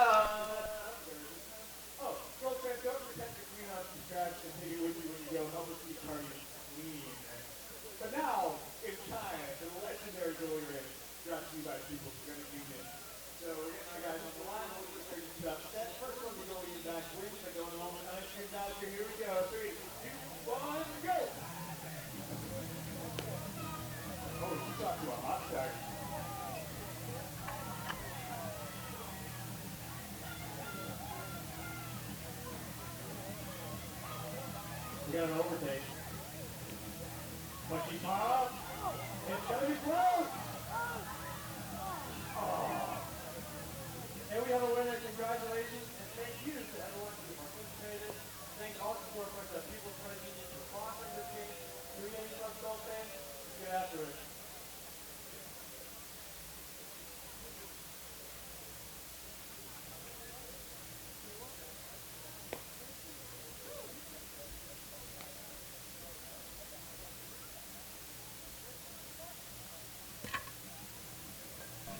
All right, we're on to the 7th inning finally here at Cardines Field. Adam Walker still on the hill for Newport. We can confirm that. And a reminder that the choice of Major League All-Stars is now the official batting gloves of the New England League. Bruce Bolt. Bruce Bolt batting gloves are handmade by skilled craftsmen using 100% real Cabretta leather. The stitching, materials, and unique design make these the best-fitting, most durable batting gloves in baseball.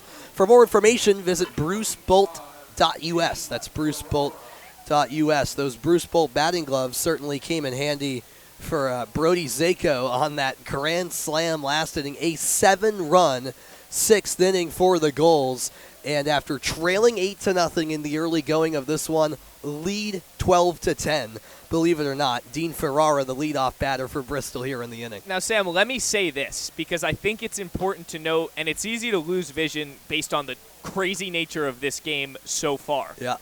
The gap is only 2, and we're at a clean slate right now. Yeah. So pitching, Newport is in a better position than Bristol is, considering Bristol's gone through 7 pitchers. That's a laser fouled into the parking lot across the street. Take cover. Ooh. But as I was saying, the game is by no means over. There's 9 outs for each side here and a lot of baseball to be played. So this is still, whatever it feels like, this is still anyone's ball game. Oh, it really Absolutely. is. I think that's the craziest part about this game, that we're only in the top of the 7th, and there can certainly still be plenty more twists and turns down the final stretch. 2-2 coming up to Dean Ferrara. It's a heater, and another one sliced foul right above our cameraman Brendan Locke. We're happy to report he's all right as he looks over to us. He's you got to have your head on a swivel there if you're a camera operator on top of the dugout. Brendan was ready. He was. 2-2 again to Ferrara. Off speed and strike 3 called. Top of the zone. And that's got to feel good for Adam Walker. Yeah, and I mean, a real good start for Adam Walker.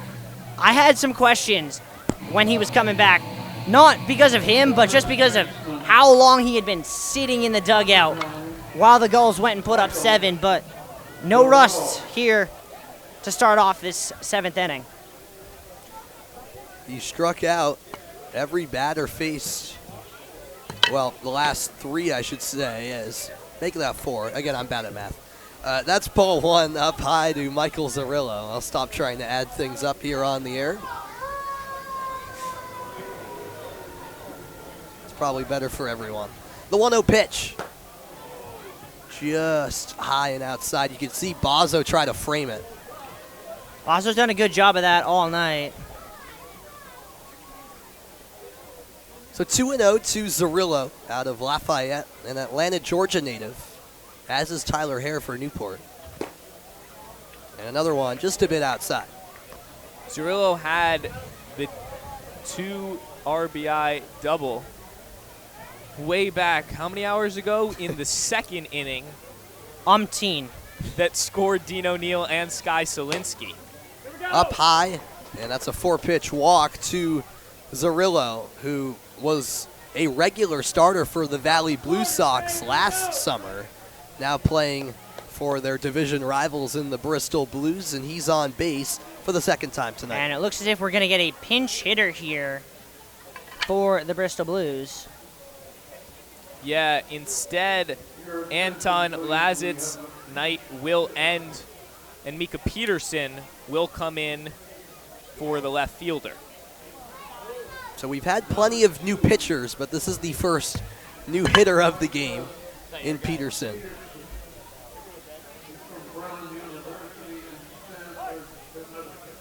So he digs in the left-handed batter who plays at Brown from Stamford, Connecticut. Strike 1 taken, 1 out, nobody on base.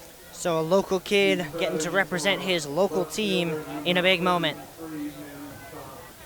And a lot of local kids, a lot of Connecticut natives on this Blues squad.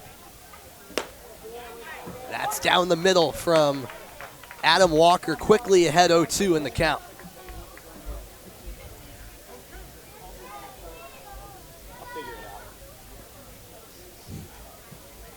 Peterson now batting in the 7th spot for Lazitz. Walker deals, and it's looped foul across the street. Count stays put to Peterson. You can see the fans looking to see if it caused any damage. Looks as if... Definitely can see the crowd is still alive and well, even though we are now approaching the 3-hour mark on this game. It's bedtime for some of these little leaguers. Oh, yeah. Swing and a miss. It's another strikeout for Adam Walker. He's quietly taking care of business with ease. Yeah, I mean, Adam Walker's been nothing short of sensational since coming in. And, I mean, I want to go back to my keys to the game because the first key I had was the bullpen. Did I think we were going to need them an inning and a third into the game? No. But they have allowed 4 runs, 2 of which were earned in now almost 7 innings of work. And another pinch hitter, it's Billy Sullivan at the plate for the Blues. And the first pitch, unsurprisingly at this point, a strike from Adam Walker. Sullivan pinch hitting for Beck Milner in the 8th spot.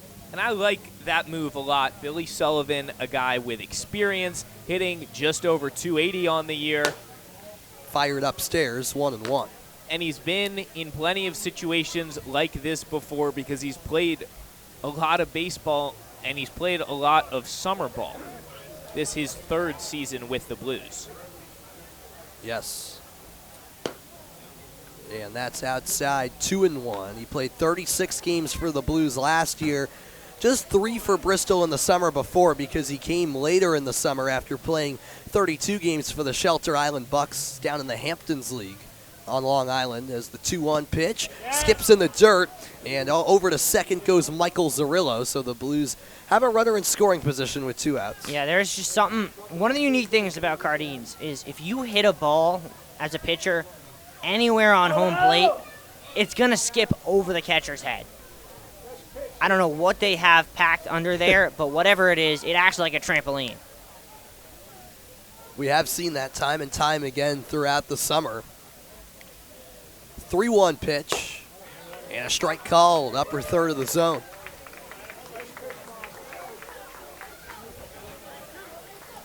And Sullivan actually, even 3 summers ago, played in the New York Collegiate Baseball League for the Genesee Rapids. So that goes back to the plethora of summer ball experience the veteran has. That's looped foul, and across the street it goes. That went way back there. I'd almost hit a couple of cars in the intersection. Sullivan entered the portal this past year, transferred, I believe, to Fairfield University. Originally from Southern Connecticut State. And there's ball 4 down low. So that's just the nature this game has played and the way this game has played out. The inning not done yet. And the nature of this inning is we're going to see a 3rd consecutive pinch hitter. That's right. So the whole bottom of the order, some fresh faces for the Blues. Brady Short now pinch hits for JT Landwehr in the 9 hole. Mike Coombs going to come out to talk to Adam Walker. Interested to see if this is a discussion or a potential change. It's the first visit, so it could be either. Don't see any movement, at least from this vantage point, in the Gulls' pen, but I have to imagine there's got to be someone up. And I have to imagine that with Brady Short coming into the game, you're going to see a switch in the infield when the Blues get back on defense. That'll be Brady Short likely moving to second base, Jordan Payton returning to shortstop, and JT Landwehr coming out of the game. Then it likely is going to be Billy Sullivan behind the dish for Beck Milner. And it probably will be Mika Peterson in left field, although the outfield has a little bit of room for manipulation from the coaching staff, in for Anton Lazitz. I can now tell you that it is Cade Connolly, the southpaw, warming up rapidly in the Newport pen, and they are calling to the pen right now is the 3rd base umpire. So Adam Walker, 1 1/3, he's done. Does not look at it. Will be Connolly coming onto the field in a big situation here. And a nice move there from Coach Coombs to bring a lefty in here to respond to the change made by Bristol in bringing Short up to bat. And the over has hit, ladies and gentlemen. The 11th total pitcher of the night has entered the contest as Adam Walker receives an ovation from the Newport faithful, and Cade Connolly becomes the 4th Newport pitcher, making his 3rd appearance of the summer. He was one of the little bit of a later addition to this Newport roster. Just finished up his junior year at USC but didn't play, so he will be transferring to Michigan next year from Dana Point, California, outside of Los Angeles. And no earned runs allowed yet in his 2 appearances. Just 2 innings pitched so far with no walks and 2 strikeouts. His most recent appearance came all the way 10 days ago at Martha's Vineyard on the island, where he went 1 inning, not allowing any hits and recording a strikeout. So Connolly, a pitcher coming in who is well rested and hasn't played in quite a while. So that's the kind of arm you want to come into this late game situation if you're Mike Coombs, the manager of Newport. And Absolutely. You know what I want right now? What is that? I saw someone walking by with ice cream. I would like some ice cream. We're deep into this one. We're at the, I think it's fair to call it maybe the ice cream capital of the world in Newport, Rhode Island. I don't know if you can call it that. So many ice cream places as we were walking around and like a, like a mid-game pump up. Hey, I mean, I wouldn't 7th mind inning some stretch. ice cream. Yeah. What do I you would say? do How about, for like a... How about this? We'll play rock, paper, scissors. The loser has to run out of the booth in the 7th inning, go run ice cream, and if you can do it in under 17.59, then we'll pay for your ice cream. Sounds good. I like You pick that. me up an espresso on the way. What a night here at Cardines Field. I got Cade Conley, the 11th total pitcher of the game. Just to reset the situation here, it's Billy Sullivan at first, Michael Zarillo at second, Brady Short, the pinch hitter, due up for Bristol with 2 outs. We are only in the top of the 7th, closing in quickly to the 3-hour mark of this ball game. It is a 12-10 Newport lead. So the teams have combined for 22 runs, while there have only been 17 hits in the game and 5 combined errors as well. The 11th total pitcher. I mean, we could bring up more crazy stats. Bristol scored 6 runs in the 2nd inning to take an 8-0 lead at the time. Newport put up 7 in the 6th inning to somehow turn at one point an 8-0 deficit into a 12-10 lead. I mean, do you want me to keep going, Zach? And now Brady Short actually has the opportunity to tie the ball game again with that runner on second. He actually, if he can do what Brody Seiko does, yeah, he would. Yeah, he actually could give them the lead. That's as there's right. A runner there's on a first runner as on well. first. He's hit by that pole. He is. Another crazy stat for you. There are more errors in this game than half innings without a run. Wow. That sounds like an ESPN statistic. That's advanced math that I'm not capable of. That's why we have you here, Riley, is the 0-1 is delivered outside to even the count. Oh, what a night. And we thank you for joining us here on ESPN Plus. I mean, Friday night, you're tuning in on ESPN Plus. What more could you ask for tuning into an unreal game like this? Bowl of ice cream? Ooh, yeah. There's a strike. Bowl of ice cream would be nice. I bet the people tuning in at home are sitting by like a campfire somewhere, or they're sitting somewhere nice and cozy, enjoying this absolute thriller every game. Conley glances at the runner Zarillo on second, deals, and it's down and away to even up the count. And if you're just kind of scrolling through ESPN Plus on a Friday night, which is something I tend to do, and you stumbled upon this game, well, welcome to the NECBL, ladies and gentlemen. We'd love to say this is unique, but that's what makes the NECBL so unique. This is not unique. Every game is chaotic. Gotta love it. Embrace the chaos. And they called a balk. So the third base umpire ruled it right away. That was Jim Fonseca, and now both runners are in scoring position because of it. And you know what that did? That saved Cade Connolly, because that pitch hit short, but because they called the balk first, it was a dead ball situation, and the hit by pitch did not count. That really stinks for Brady Short, because he got stung on that baseball. Tying run now in scoring position. He's still at the plate. Again, back to the weirdness of this game. 2-2, cranked to center field, shifting over Duncan, and he makes the play. A few feet from the center field fence, Andrew Duncan makes the catch. It's time to stretch, ladies and gentlemen. 12-10 Newport, we're back in a flash.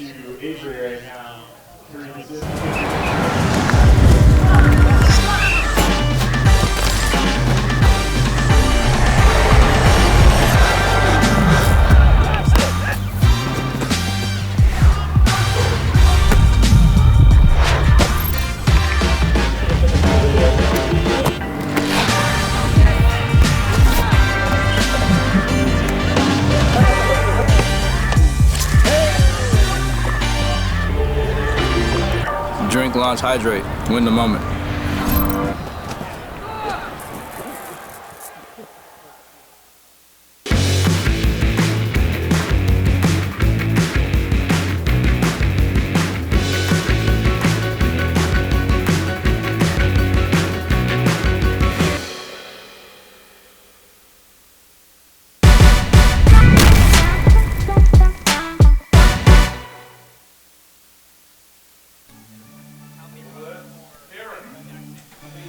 All right, well, we just stretched out in the booth as Take Me Out to the Ball Game is sung here at Cardines Field.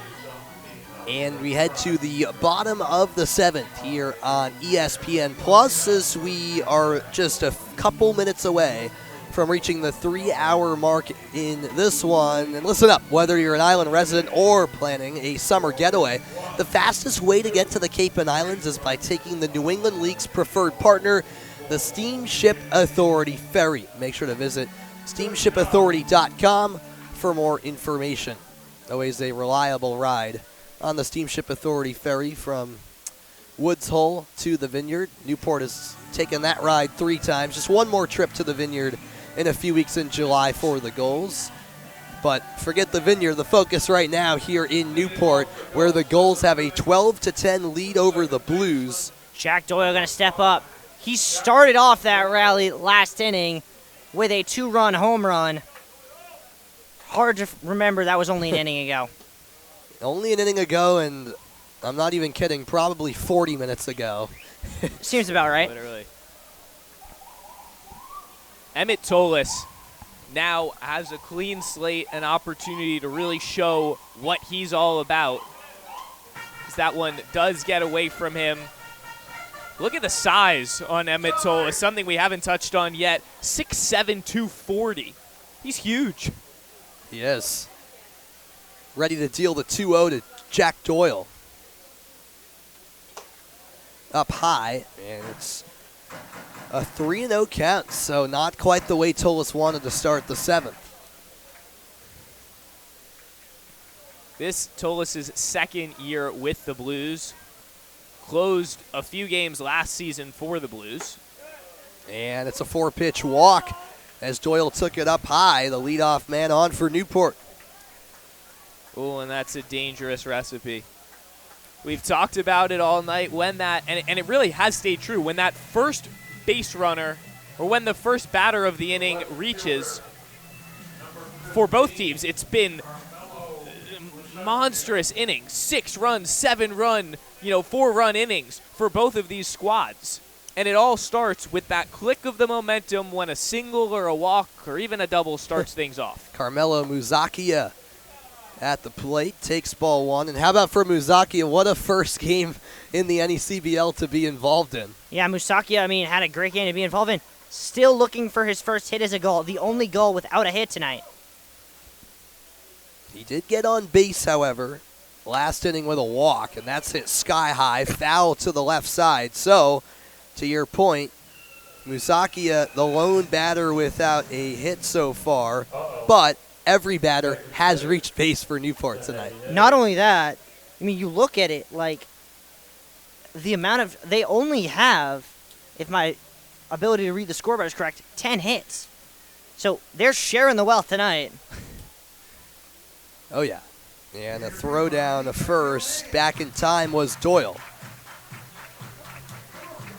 Tolis wasn't really trying to gun him down with that one, more just let him know that Tolis knew he was there.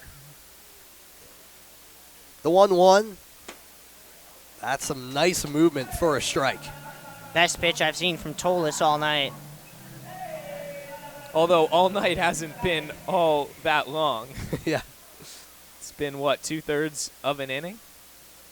Tolis, the 7th Bristol pitcher, and yeah, we're in the 7th inning. Tolis gets the sign he wants. The 1-2 on the way from the tall righty. And it's looped foul. The count stays put.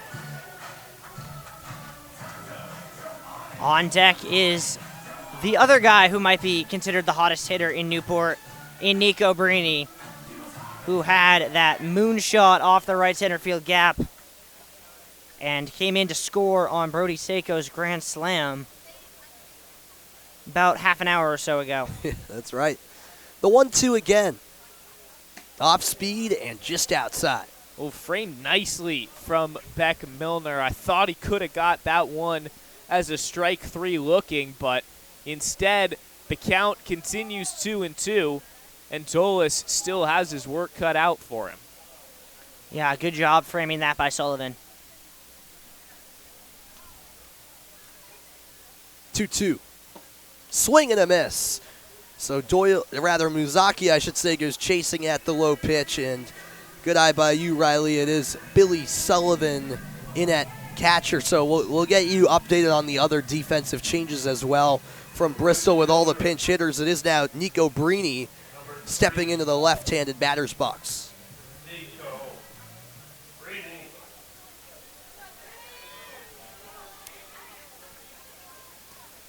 Brini with an RBI and a double tonight.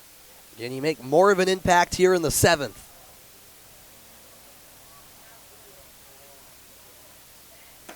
Oh, another beautiful pitch that sinks into the zone for a strike. And more field updates. Jordan Payton has moved to shortstop, which means Brady Short finds himself at second base. If I'm Tolis, the way my off speed's looking right now, I'm not throwing another fastball. Let's see. That's right in the middle of the plate. Cranked to first and a foul ball. Nico Brini missed another double by about a centimeter.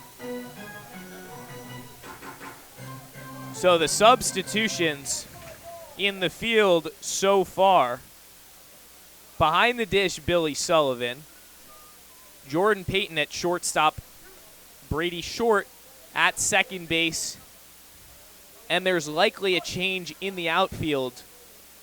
We'll get you that information the moment we have it. A lot of moving parts in this ball game. Appreciate you running down the changes we've seen this inning defensively for Bristol, Zach. Emmett Tolis trying to keep Doyle honest. Unfortunately for him, it's very hard to have a quick pickoff move when you're 6'6". You're not wrong. Now the 0-2 to Nico Brini. And he went chasing. Tipped into the mitt of Sullivan. And a big second out for Emmett Tolis. Doyle still hanging out at first. His third strikeout of the day. And so bring up the kid from Dunedin, Andrew Duncan, for his fourth at-bat of the day. And you can see on your screen Tolis really just clearing everything out, forgetting the mayhem that has been these first 6.5, 7 innings, and just trying to paint the zone. And he's done so successfully despite the disastrous 7th inning.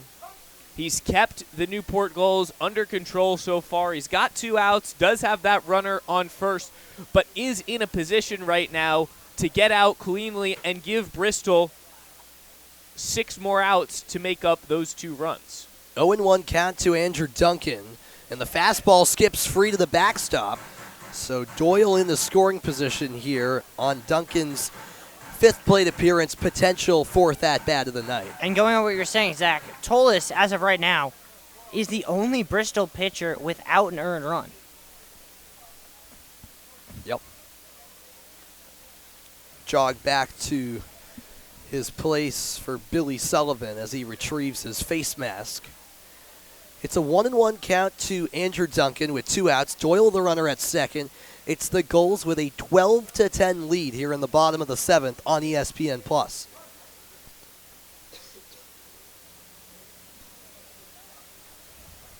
The home plate umpire, Glenn Stewart, says play, and we're back underway.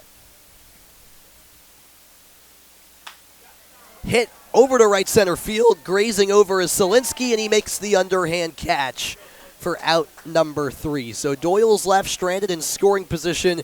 12-10, Newport leads. We're on to the 8th after this.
All right, we're on to the 8th inning here in Newport, Rhode Island, alongside Riley Daniel and Bristol broadcaster Zach Brody. I'm Sam Reese, and there's a great look at the box score of this one. I mean, that tells the story. We don't really have to add much. Just take that all in, folks. And we can zoom in a little bit on the pitchers tonight for the Blues. After the starter, Kevin Kell, who went 2 1/3, you had Logan Waltz with 1 2/3, Jang with a third, Carson Renner with 2/3 of an inning, no outs recorded for Chad Fidelli or Cable, and now Emmett Tolis has carried the load. So just to give you kind of a summary of what we've seen on the Bristol side, and here's the craziest thing of it all, they're still in a position to win this game. They are. It's back to the top of the order. Ooh, and that bunt attempt ends up being a foul ball, and it hits Greg Bozzo where you don't want to be struck. And Greg Bozzo, who has taken several foul balls off the face tonight, showing some discomfort for the first time all night. That one hurts. That one hurts. Oh, yeah. But just by the way you can see Bozzo plays, he's a tough player out there. Nothing really phases him too much, and look at that. He shakes it off quickly. He says, I'm ready to get back at it. Having a conversation with Mac McCommons, his fellow catcher,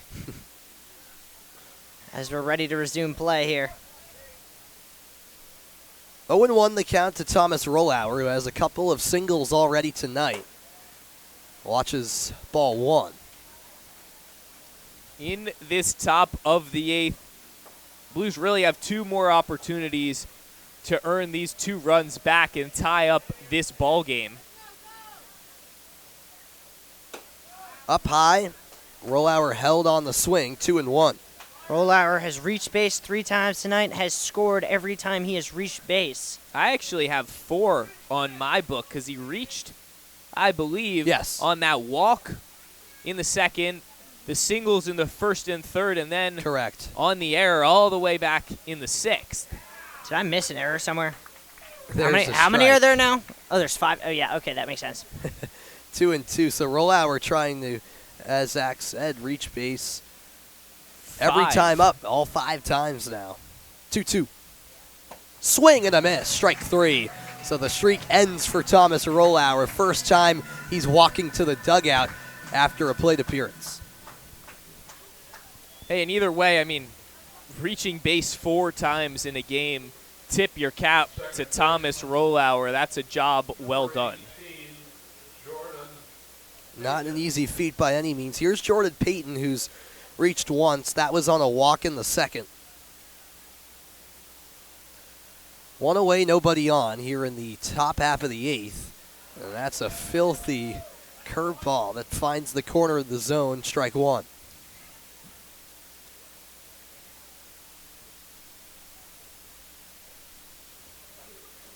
Conley taking his time, kicks and fires. That's got more velo on it in the dirt, though, 1-1. Peyton, nice discipline shown there. Holds his bat to even up the count. Connolly shakes off a couple before coming set. Now ready to deal. Cut on and missed by Peyton. Looked like almost his bat on the swing slipped out of one of his hands. I think his top hand there. Not as bad as Nolan Stevens the other night. No. At least Peyton held on to it there. The 1-2. Down in the dirt to even it up. And Bristol knows the importance at this stage of the game as well of every plate appearance, trailing by 2. Now in the late stages. That pitch, a really nice eye from Peyton, almost crept into the lower shelf. 2-2 on the way. Cut on and missed. And Conley has recorded a couple of strikeouts against the first 2 hitters in the Bristol lineup.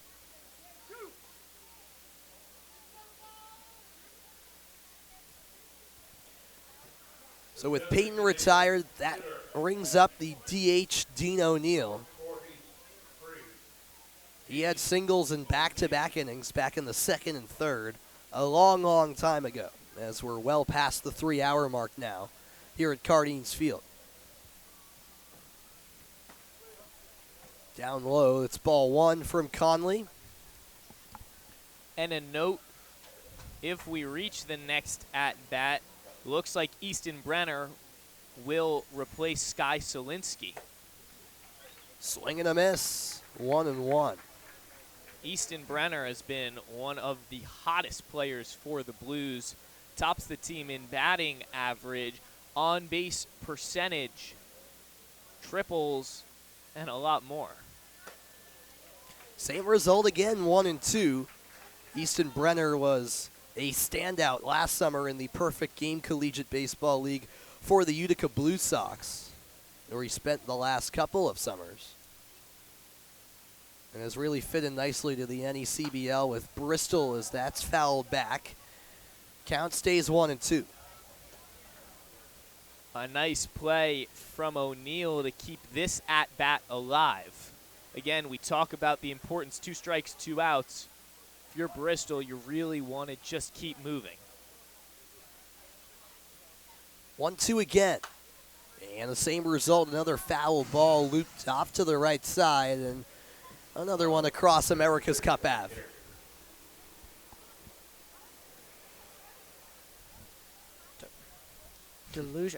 Connolly looking for a 1-2-3 inning here. And trying to strike out the side potentially as well. Not so fast, says Dean O'Neill. Another 2-strike foul ball. That's the third one. If Connolly were to strike out the side, that would be the 10th strikeout from the Newport bullpen tonight. Quite the feat, it has to be said. Swing and a miss, and there it is. Strikeout number 10 for the Newport bullpen. And Connolly strikes out the side as we go to the bottom of the 8th here at Cardines after a break.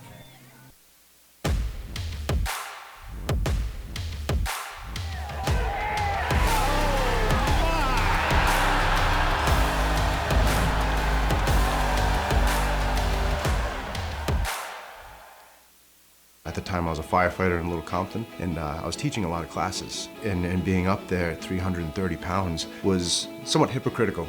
South Coast Health was excellent in providing the tools and the opportunities. You're re-taught to eat after the surgery. And it was exciting to finally know that I was getting to where I wanted to be. Having kids, a 9-year-old son, it makes me feel really good that I'm in better shape to enjoy his childhood with him. I'm very happy. Very happy.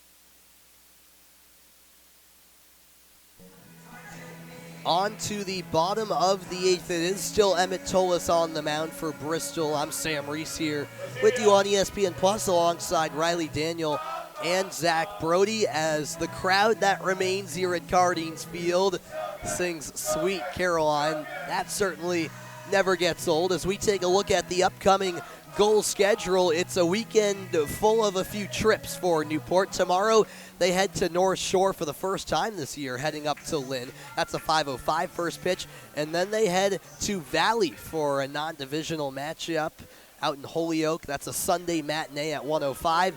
And then back here at Cardines, the Gulls welcome in the Upper Valley Nighthawks for a Monday night matchup. A bunt attempt from Tyler Hare. Strike one called as we're off and running here in the bottom of the 8th. And 2 quick substitutions in the outfield to mention. In left field, it's Mika Peterson in for Anton Lazitz. That one a little bit older. The new substitution, Thomas Rollauer, out, retired for the day, replaced by Easton Brenner in right field. That's an interesting substitution, namely because by doing that, they guarantee that Easton Brenner is unlikely to come up to bat. And also, only 4 of the 8 positional players, outside of the pitcher that started this game remain for the Blues. Actually, 3, I should say. Just now, Solinsky, Ferrara, and Zarillo. Now, it's interesting to say, though, because Brenner looked like at least he was on deck the last time around. Right. 2-1 on the way. Good contact down the line, but it's a foul ball just right of the first base bag. A new number and a new Tyler Hare tonight. He cranked his first home run of the season earlier in this game, the 5th inning, a 2-run shot. And maybe this is the turning point this season for Hare that we'll all look back on and say that's when last year's All-NECBL second-team selection turned it around in 2024. I mean, we were talking in the pregame, which feels like forever ago, about how the first game between these two teams was a turning point for the Gulls in terms of their overall season. Maybe this one's a turning point for Tyler Hare in the bullpen. Right. 2-2, fastball, fouled away. Hare keeps it going. And Brody Zako on deck. And no matter what pitcher you're talking about, you don't want to face him. No, I don't think anyone wants to see Brody Zako. Could be Craig Kimbrell out there. I don't think he'd want to see Brody Zako the way he's swinging the bat right now. I think that's fair to say. 2-2 pitch again. Just down low. And the count run full on Tyler Hare.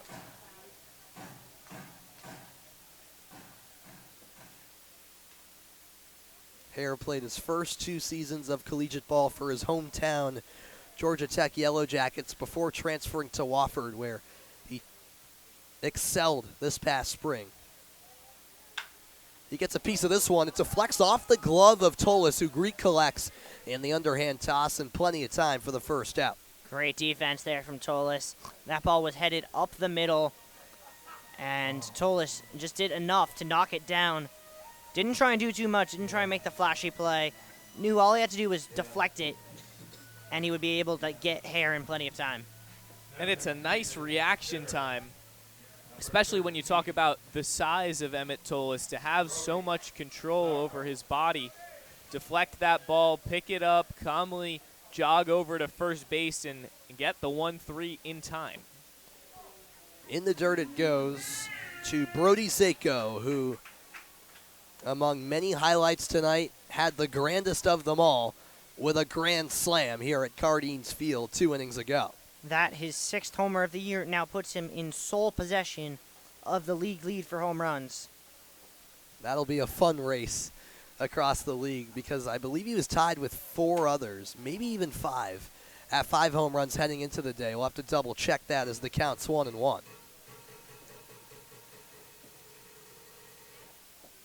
The energy has dipped down a little bit at Cardines, but the game still a chance to bring some real action with only a 2-run gap, 1 out away in this bottom of the 8th. The Blues will have one more opportunity to wrap things up with a dangerous part of their order coming up. 2-1 the count, so it was a 5-way tie for first place in terms of home runs before Zako took full possession. So 4 other players in the league with 5 long balls, as that's in the dirt. 3-1 to Brody Zako. And as we're looking at stat leaders, I don't believe he's qualified yet in terms of number of at-bats, but I believe Dixon Williams, after tonight, would be leading the NECBL in batting average. You're exactly right. He's not qualified just yet. You need a minimum of 2.7 plate appearances per team game, as that's cut on and missed to make it a full count. And obviously Williams, as a late arrival, has some catching up to do, but he'll eventually be eligible, I have to imagine. And another update with the outfield. It looks like Thomas Rollauer is in center field the way things have switched around. So Rollauer still in the game, just changing up positions. Swing and a miss, strike 3 the first time Zako has struck out tonight, and there's the second out. So a whole lot of defensive movement. We appreciate you keeping up with all of it, Zach.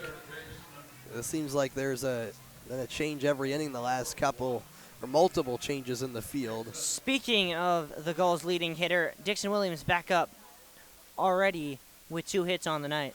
The cleanup man awaits the first pitch. Check swing, he held up. That's ball 1.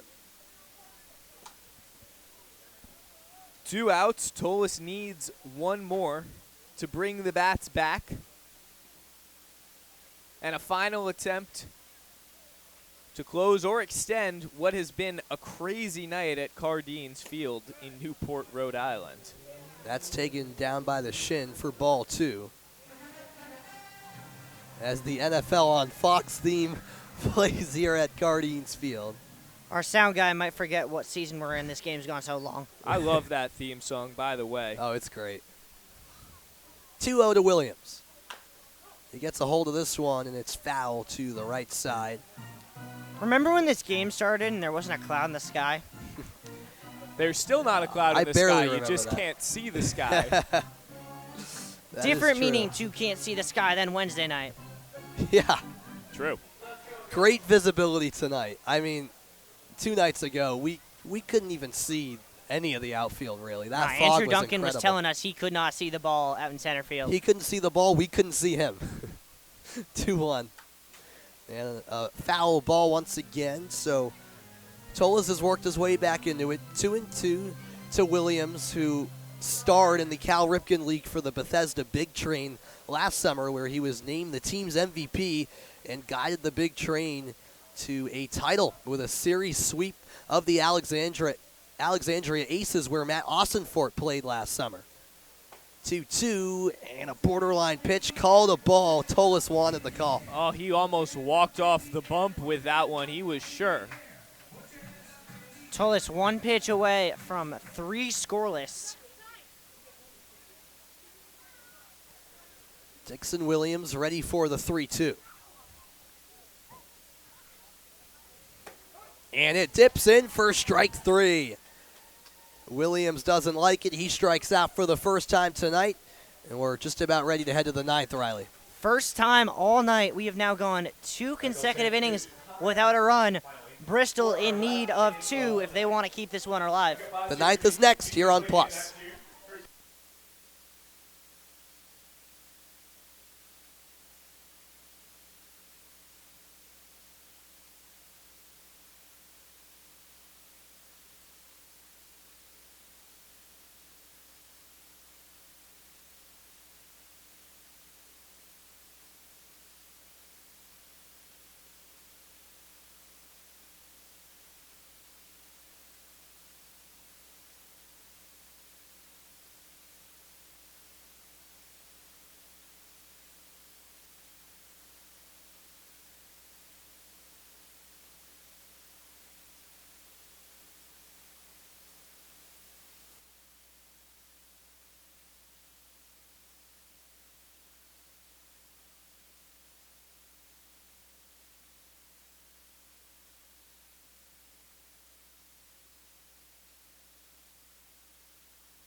You see right there, number 45, Colby Holcomb on the mound for Newport. And that means only one thing here at Cardines. It's closing time as we are on to the 9th inning between the Bristol Blues and the Newport Gulls. And Riley, Holcomb has been stellar to say the least. 5 appearances so far, an ERA of just over 1. He has 1 walk and 15 strikeouts in 7 2/3 innings. This is the guy you want in this situation. Absolutely. I mean, we mentioned him, I don't know, way back in like the 5th inning as if the Gulls could get the lead back when it was a hypothetical. Now they have the lead, and Holcomb is set to try and get another save here and cap off what has been, in no uncertain terms, the best performance from this Newport bullpen of the year. They have pitched now, they will have by the end of this 9th inning, they will have pitched 7 2/3, 1 earned run coming into this 9th. Just astounding for a bullpen that has really struggled all year coming into tonight. And it's honestly a great way to end things because you have, by the numbers, the Blues' best hitter in Easton Brenner against the most entertaining closer in Colby Holcomb. You know, this is what things lead up to. This is what you want to see in your top of the 9th inning. This is what people paid to come to Cardines for. They paid the big bucks. And we'll see what type of finish we're in store for as Easton Brenner steps in, as Zach mentioned, big swing and a tip into the mid of Bozzo for strike one. The 3 for the Blues this inning should be Easton Brenner, on deck Dean Ferrara, and in the hole Michael Zerillo. That one Would not be bounces surprised by for a strike. For a if they ball. were to pinch hit for Ferrara, just the way he struggled tonight. 0 for 4 on the night. Brenner, who's up at bat, a .375 batting average for Bristol in 13 games played. Big cut and miss, 1 and 2. It is a really unfortunate sight that our radar gun is not working right now, because Colby Holcomb's throwing fast, and I'd love to know how fast precisely. Right. I believe he's reached 96. That one, another fast one. Brenner makes contact. 2-hopper to short, and the throw a little offline from Orban, and it forced hair off the bag. Runner is safe. Brenner gets the job done as the leadoff man, and it's not done yet, to your point, Zach. The tying run in Dean Ferrara. Or no, we will have a pinch hitter, as Riley predicted, stepping up to the plate. This will be Gavin Greger stepping in for Dean Ferrara, his 20th AB of the year. Hasn't quite hit as well as he's wanted to, but absolutely has the potential to do it, and also fast on the base path, has 2 stolen bags on the year. So you have Easton Brenner on first. You've got 3 guys to hit this solo shot or put something more together. We'll see what happens here in what's tuning up to be an exciting top of the ninth. Can't imagine they would send Easton Brenner. You wouldn't think so, but we've seen crazy things tonight. 1-0 to Greger, replacing Ferrara in that 5-hole. Holcomb kicks and fires, swing and a miss, 1-1. Had him chasing that one on the outside. Nice placement from Holcomb. And with Greger at the plate, he's the 14th different batter tonight for Bristol. What a contrast with Newport, who have stuck to their starting 9. 1-1, a fastball fouled back. And with Bristol also using 7 pitchers, it's almost like the whole roster has played tonight, Zach. Hey, and I think it actually goes to show that this roster is really deep. Yeah. You've got a lot of guys who can play at a high level, and it's tough for this coaching staff to figure out, you know, who your go-to guys are, because there's so much talent. The 1-2 from Colby Holcomb. That was a heater up and in. 2-2. Well, that's a problem you'd love to have as a coach. Can't argue with you on that one. Another likely change, Gavin Noriega looks to be on deck for Michael Zerillo. So that would be the 15th different Bristol batter of the night. 2-2. Yep. Swing and a miss. Skips away from Bozzo, but it doesn't matter as the first out is recorded. Brenner was taking off, so he's in the scoring position for the Blues. Brenner did not actually take off. Brenner went on the wild pitch, because if he had been taking off, the runner would have been able to take first base. Yep. And as I was watching the play, I was thinking that would be why you would think about sending Easton Brenner. So 1 down, and here is Noriega. So another new face at the plate for the Blues. Noriega's been a common sight since he came midway through June. Big swing and miss for strike 1. And Noriega, just like the previous batter, Greger, plays his college ball at Bryant here in the state of Rhode Island. Just across Narragansett Bay. That's right. The 0-1, and the same result. So no balls and 2 strikes with 1 out. Colby Holcomb's got to be careful on a third strike that he doesn't put it too low and allow a runner to reach on a drop third.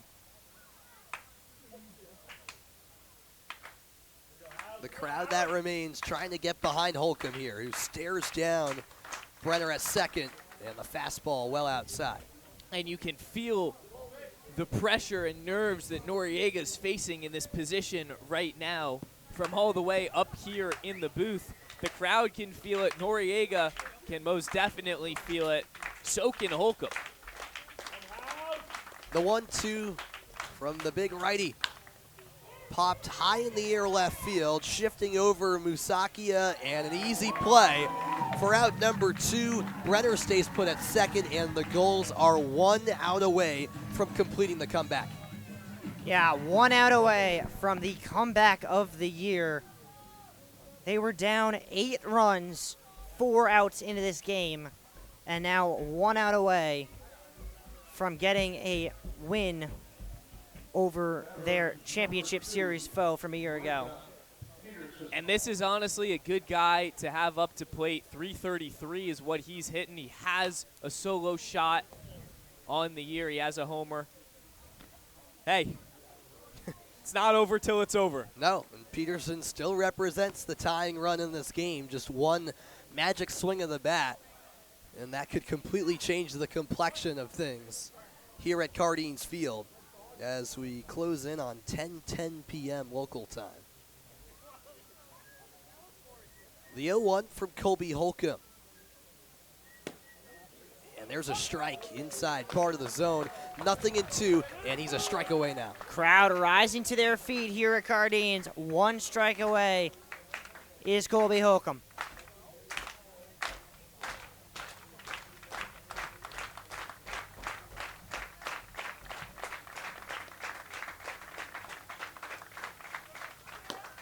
Did he go?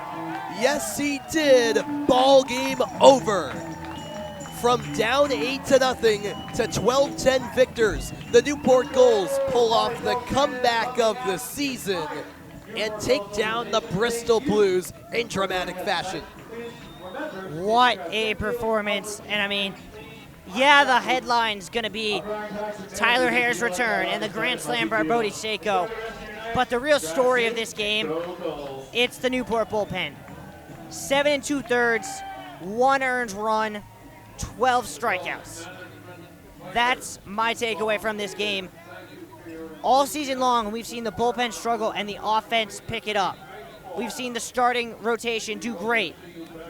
The bullpen struggle. Tonight, the starters could not get it done. The bullpen stepped up in a huge way and finally showed they have what we all knew was there. And really a transcendent win for Newport in that if the bullpen can pitch like this, they are absolutely a threat to repeat as any CBL champions. The Gulls with the win improved to 12-6, attempting to just separate themselves more and more from the rest of the pack in the Coastal Division. And then on the other hand for the Blues, it was an opportunity, Zach, for them to take sole possession of first place in the West Division with Valley losing, but still tied atop now, dropping to 9-8. Obviously a tough pill to swallow, especially considering that Bristol unbelievably had an 8-0 lead in this ballgame. Yeah, well, I mean, you said it. It's going to sting, but it was a nice offensive performance, especially early from the Blues. It shows them that, hey, 10 runs is 10 runs. That's impressive work. So there's something to be proud of. And a tough loss like this gives you tough skin. It makes you tougher. They're still atop their division. And look, they've got some work cut out for them. Absolutely, no question. But you're on top of the division. You're almost reaching the midway point in this season. You're coming up on July 1. And you know where you need to improve. You know what you need to do better in the bullpen. You gave a lot of guys opportunities to play this game. I mean, what was it, seven pitchers and 14 players? You know, roughly 21 guys on what could be, 12 normally played. So you're getting all of this exposure from Bristol. And again, yeah, it's a tough pill to swallow, but there are a lot of positives that you can take away from the 2-run loss. Yeah, and I mean, just looking at this sort of in a bigger picture for the Gulls, 6-1 in their last 7. They were 5-5. This has been a chaotic week. Had games postponed, had games rescheduled, have games suspended. But no matter what, they are finding a way to win right now, and that's why they have a 2.5 game lead in the Coastal. That's right. This was a night to remember here at Cardines Field for everyone who is here, and I'm sure everyone who tuned in here on ESPN Plus. A big thanks to PJ Moynihan, our executive producer of the NECBL on ESPN Plus, as well as our producer Tom Lima, our director Mike Basile, and our fantastic team of graphics and camera operators who make all of this possible. For my great analysts, Riley Daniel and Zach Brody, it's been a pleasure, guys. I'm Sam Reese saying so long from Cardines Field, where for the final time, the final score, Newport 12, Bristol 10. A reminder, all games airing on the ESPN networks are streaming live and archived on the ESPN app. This has been an epic presentation, I should say, of ESPN.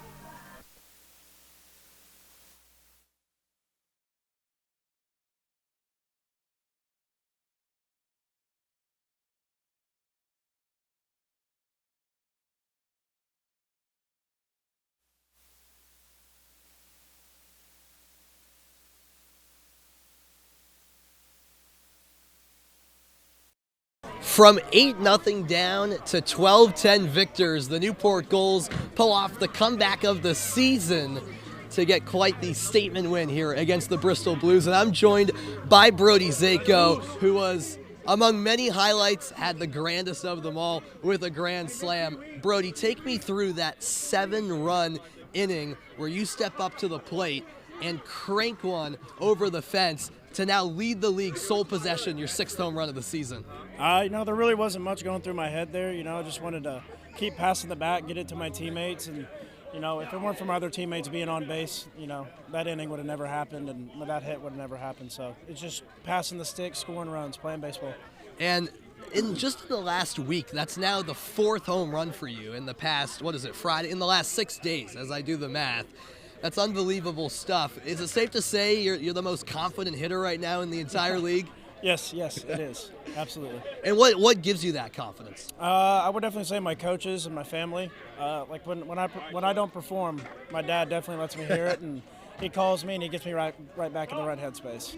And it's no secret that you're one of the more vibrant personalities on this team, always bringing the energy. Just talk about that character you bring and how that's part of who you are as a player and off the field as well. Yeah, always bring the juice, bring positive energy, good things will happen, And I like to have fun, so it's like to bring the juice. Who doesn't love having fun? We had a lot of fun tonight here at Cardines Field. Last question for you. Down 8-0 after 2 innings.